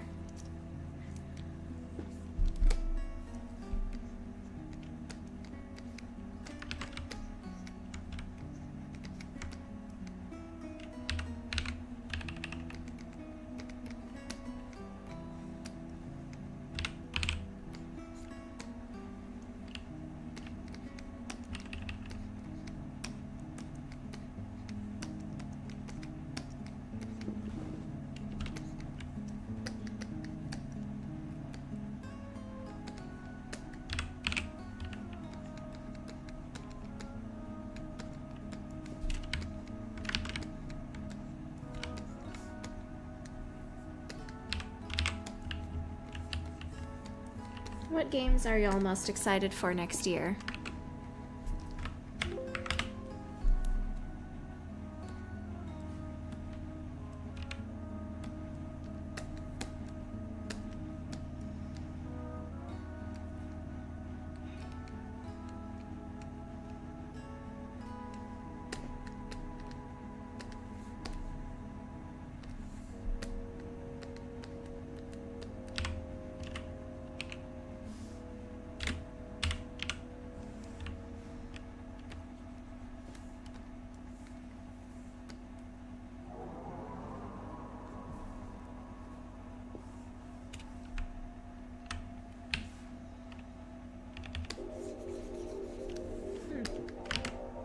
Yeah.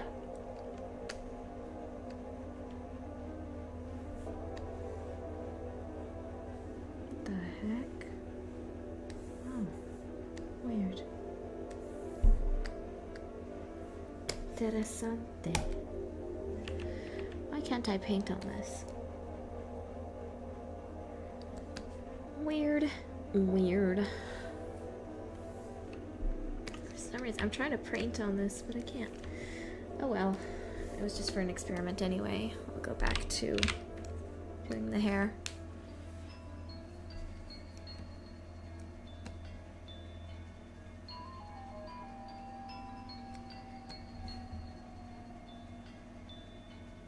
Oh yeah, Swirl. I'm excited for the Steam Machine too. That is the kind of console I want. And you don't have to pay for internet either. You don't have to pay for multiplayer. Ugh, so cool. So cool.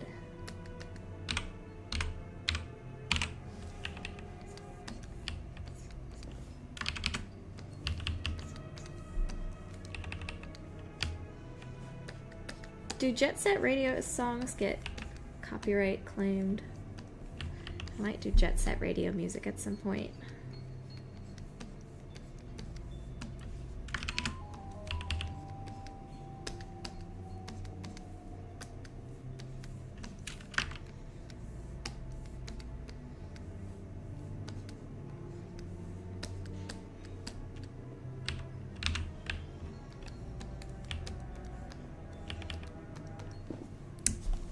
See, I like this song, but I'm not in the mood for it right now. Let me... Hold on. I'm going to do music from... What am I in the mood for?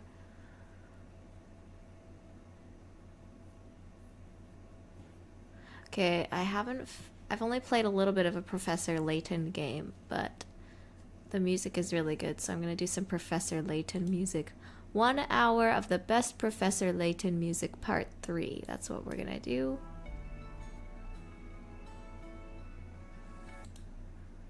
Let's see. Okay. Yeah, the Steam Machine looks awesome. Straight up awesome.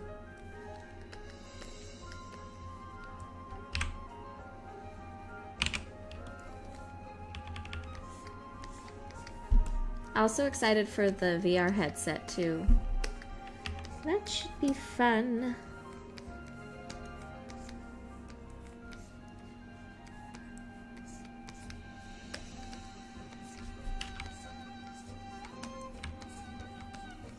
It looks like it's going to be probably the best headset in the market.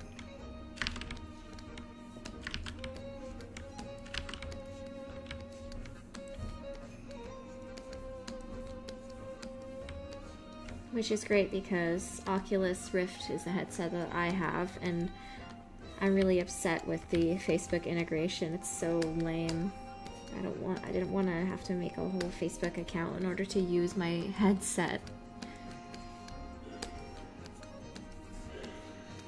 Not fun, not cool, very not based.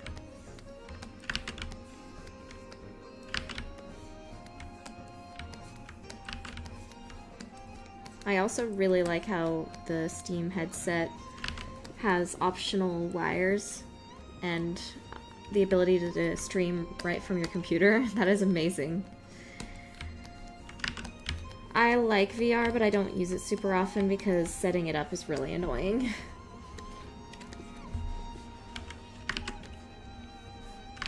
And time consuming.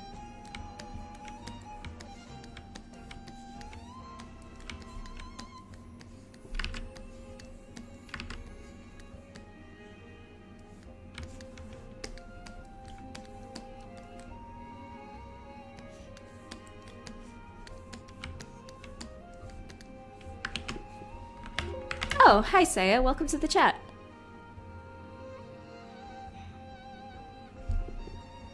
Oh, you mean the headset or the Steam Machine, Saya?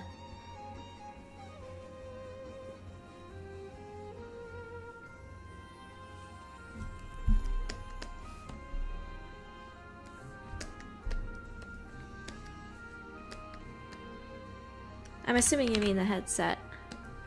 In which case, yeah, that sucks.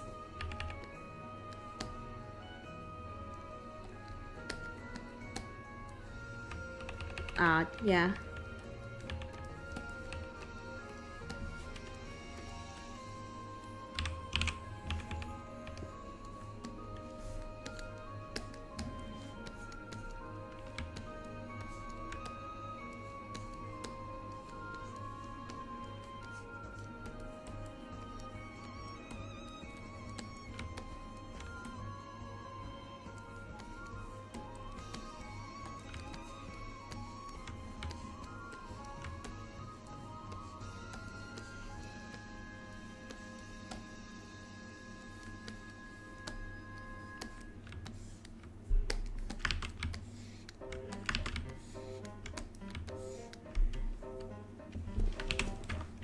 That makes sense. Yeah. Maybe not quite worth buying if you already have a headset already, is what I am interpreting that as.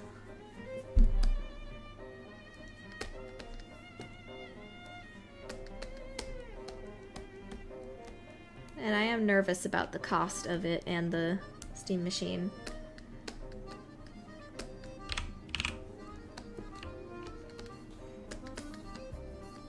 Also, I probably won't be getting the little controller. I've had a Steam controller in the past and I personally did not like it very much.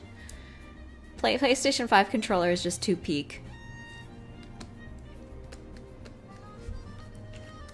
And also, again, costs. I have to think about money here.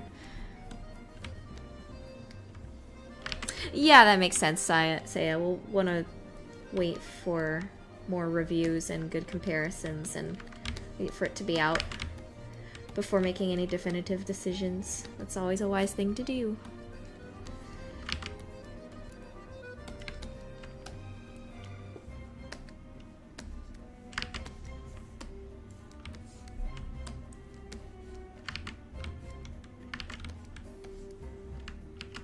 Except when the sticks drift. Oh, you guys have problems with PS5 controller drift? Thankfully, I have not run into that yet.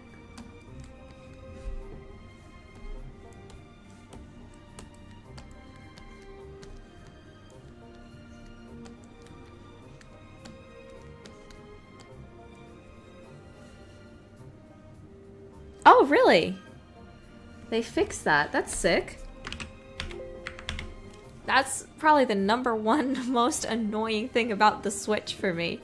But if PlayStation is doing that too, then that's also terrible. I definitely have not run into drift on my Steam Deck yet. Thank God. Because obviously that's a bit harder to fix when it's literally built into the console itself.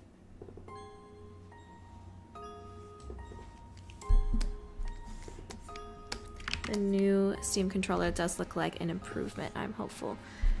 Oh, that's good. I've just never really found those little track pads to be very useful to me. Xbox is the worst at drift right now? Jeez. They're just taking L after L, aren't they?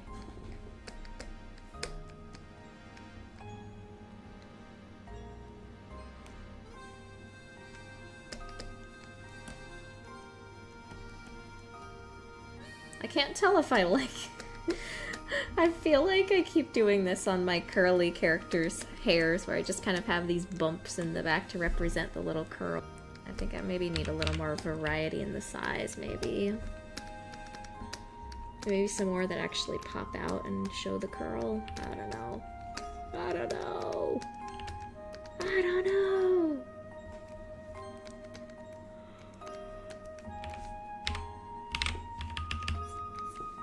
It just needs to be more variety here. The PS5 D-pad was designed by a hateful person. Every day I ask why. Yeah, that's fair. I don't like it very much either. It's probably why I just don't even use it. I didn't even realize how bad it technically was. Oh, Celestial says, I posted the Deacon sketch in the server. It's not very good. Well, I disagree. I think it's very cute. That's adorable. Is it okay if I show it on stream? Let me know. I don't wanna show it if you're not comfortable, but I wanna show it because it's cute. Brittany Howard asks, very curious, when Normal comes to a close, what other indie games are you gonna make? Oh, I've got plans. I've got a couple different ideas. It's probably going to depend on how well Noirmore does. I guess it's okay for me to say this, because it's just in planning potential stages right now. But I've been thinking of making a game about Bonnie Jameth, who is one of the mainline characters in Mariposa universe. The sort of universe I'm building out with these little games. MCU face presentation here. Yeah, exactly. So the idea is maybe a game with her. I also have ideas for a game with Nancy Steelclaw, who is another Mariposa mainline character. I just have a lot of ideas to make like little kind of introduction games for each of the mainline characters from Mariposa to sort of build up to Mariposa as a project. Like, yeah, literally, like all the like Captain America, Iron Man movies building up to Avengers when they all come together sort of thing. But hopefully not ending up the way the MCU has ended up. Rest in peace. But my other idea is to make a Spectral Lakes game.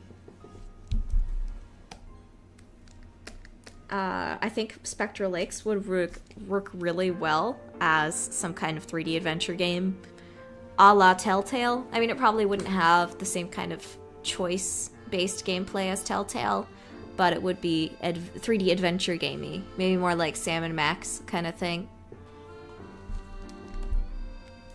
And episodic, too, because I've always wanted Spectral Lakes to be an episodic kind of story. And with how successful Dispatch has been, that's pretty encouraging to those of us making adventure games. Again, I'm not really someone super interested in making choice-based type of things. I like to try to keep it more streamlined. Like, there might be some choices and some alternate paths and alternate endings, like we're planning to do with Noramor, but I just think it's too much pressure, honestly, to make something that is one of those, you get to decide what happens. Every choice you make matters. That's just really, really tough to make. Not something I think I'm terribly interested in doing. I'd rather make adventure story games that are more puzzle-based in gameplay, hence why I'm doing that now with Noramor Academy. There's too many plates to keep spinning on those types of games. Too many variables to keep track of for such a small team, I think.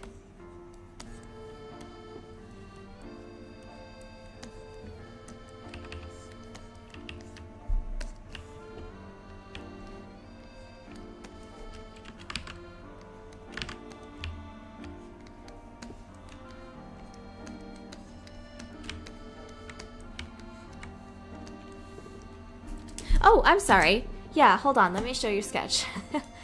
I got a little carried away with my talking there. Everybody, look! Look at how cute that is. This was done by Celestial Vocalist in the chat. He looks adorable. Thank you so much for the fan art.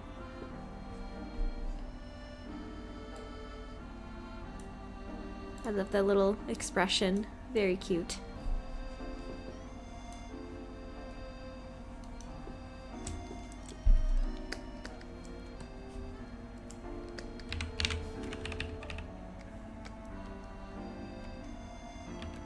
Well, you did a great job. Thank you so much.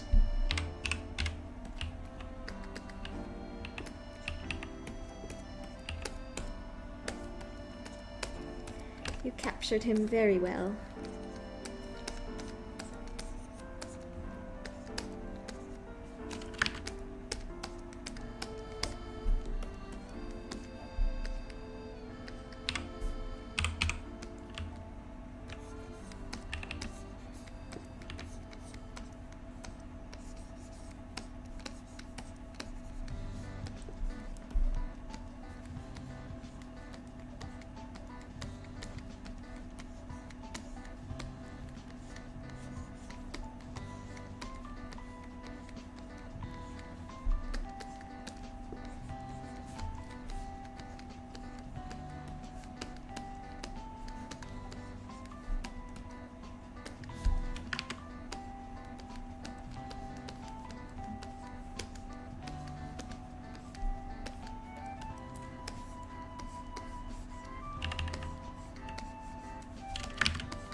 I'm sorry, Taylor. I can't really comment on any shipping-related comments.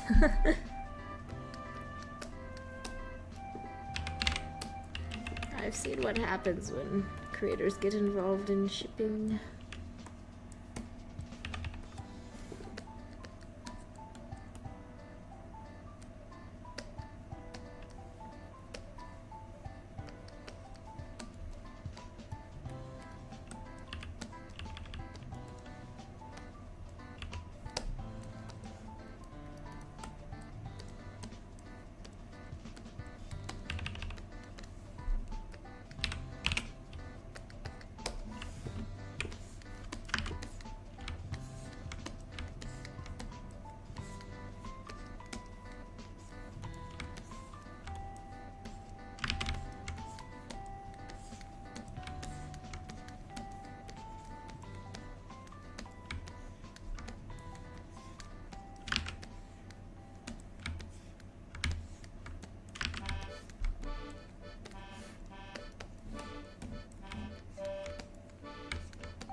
Oh, good question. The reason I'm connecting these games into an interconnected universe is because that was the way it all started in my head.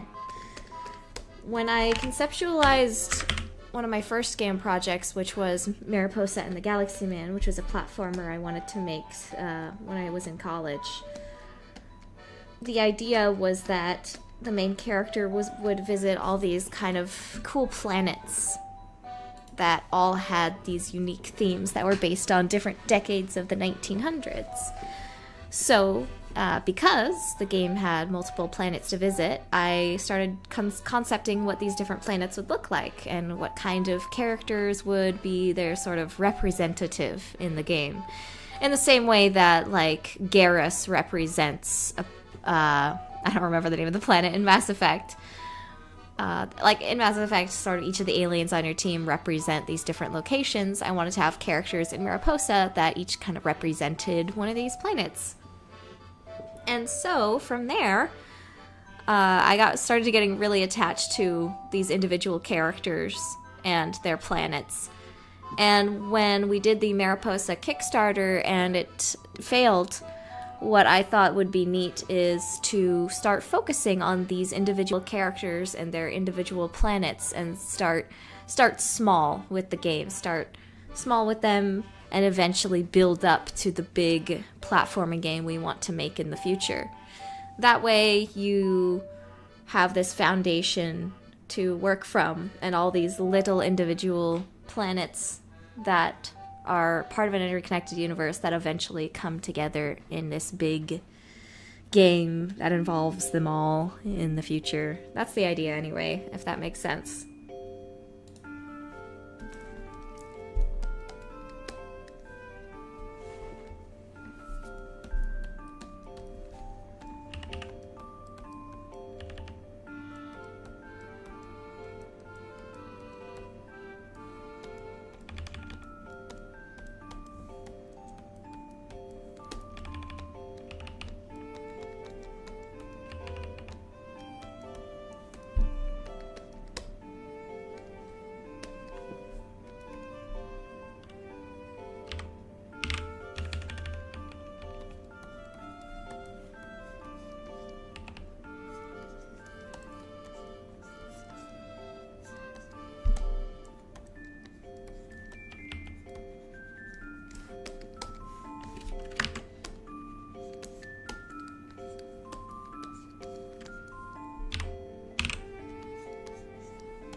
Oh, good question, Brittany.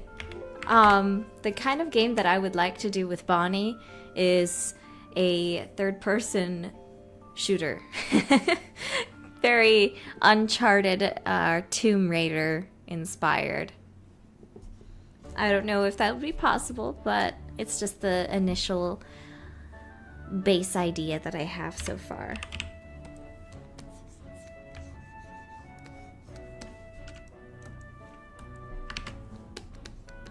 Yes, I was going to redesign Bonnie. I have done my initial redesign of her. Let me look for it for a sec. I don't know if I have it on this computer. It might be on my iPad. One moment. Where did I put it? Darn, I don't think I have it on here.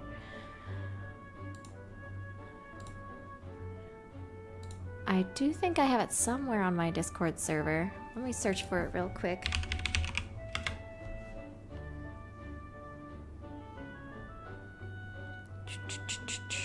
Oh, wait, I did find it. This was my idea for her redesign for the adventure game. Adding these kind of sea slug little stripy patterns on her arms. And like the little snail shell helmet. And the kind of poofy pants. Poofy adventure pants. I thought would be fun. And she still has the drippy, goopy hair. What made me want to redesign her? Well, I just felt like her design was a little too generic of like a slime person character. You know, I didn't just want her to be the generic slime person type of design. I wanted to add a little bit more uniqueness to it. So I brought in some sea slug elements and then a little cute little stubby tail. Stubby, like frill, fish frill tail sort of thing. I don't know. I might, this is not final. But I also want her eyes to kind of glow a bit in the middle. I think that'd be really cute. But yeah, she's kind of a shy character, so it'd be pretty fun to have some sort of character arc thing she goes through in this kind of action adventure game where she has to conquer her fears and stuff like that, and face some seriously dangerous and scary stuff and work through her fear. That's my idea for our next game, but do not really need to think about that right now because there's still plenty to do on Noramor. But it gives you an idea of what might be done in the future.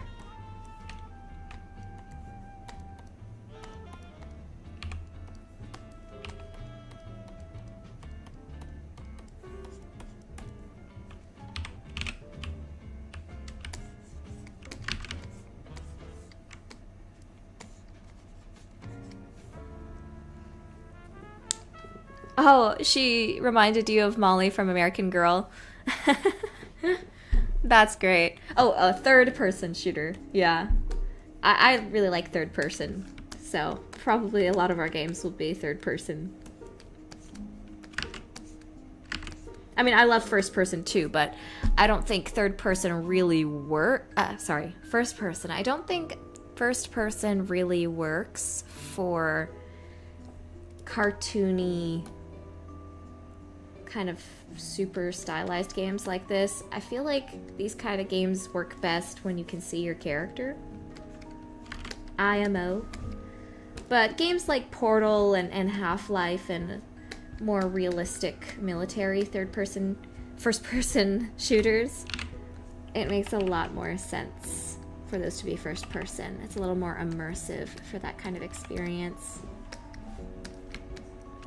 Especially games with silent protagonists, I think works infinitely better with first person.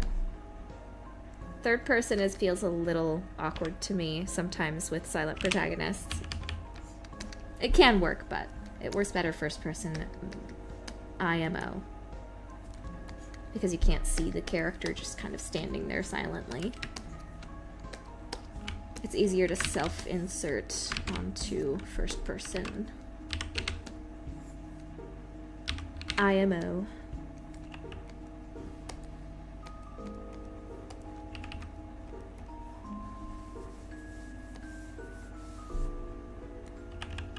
Bonnie's species was inspired by just the kind of archetype of slime aliens, but mixed with apple snails and sea slugs.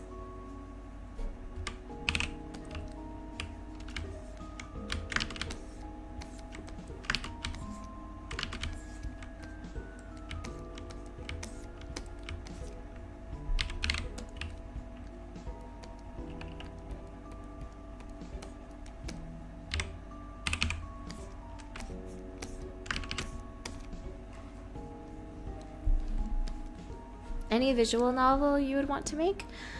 Oh. Originally, I wanted to have Spectral Lakes be a visual novel, but it didn't really work out. I don't know, I like visual novels, but I just really like third-person 3D games. To me, that is one of the most immersive and fun styles. So if I don't know if I'd ever make a visual novel nowadays. I like my third-person stylized 3D a lot. That's sort of my signature thing, I think. Kitty Roo was technically a visual novel, I suppose, mixed with adventure, first-person point-and-click type of thing. But ideally, I would have wanted that game to be third-person 3D adventure. We just didn't have the budget for that at the time.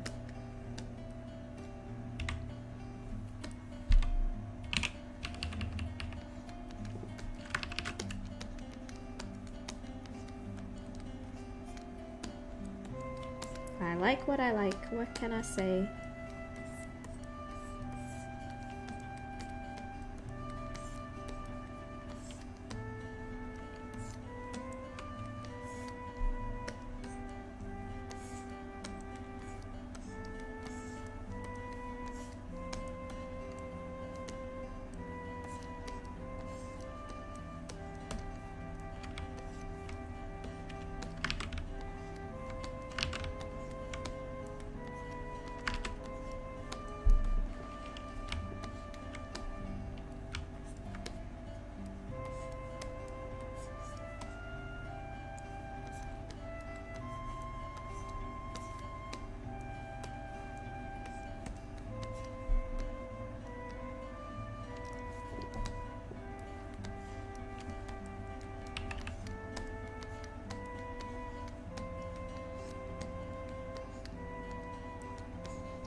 Actually, I have not watched The Last Unicorn, surprisingly enough. It was just never in my childhood library of movies, I guess. I should really take the time to watch it at some point. I've seen a few clips from it that looked very beautiful.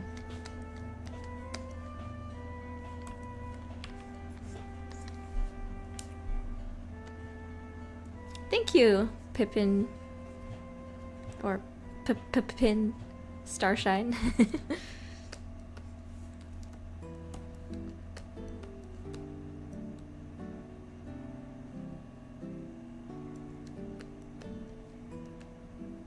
Alright. I think I'm probably going to end the stream here for tonight.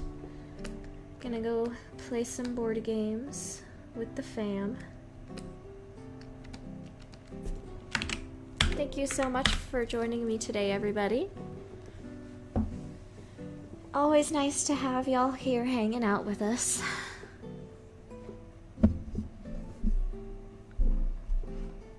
Good night, everybody. I don't know if I'll be streaming tomorrow. Like I said, I might be busy. Because, again, it's the holidays. This month. In fact, this month in general, the streaming schedule might be a little spotty, but I know for sure it's going to be better in January. I'll keep you guys updated on when I start streaming next. Thank you so much for joining. And I'll see you next time. Bye-bye.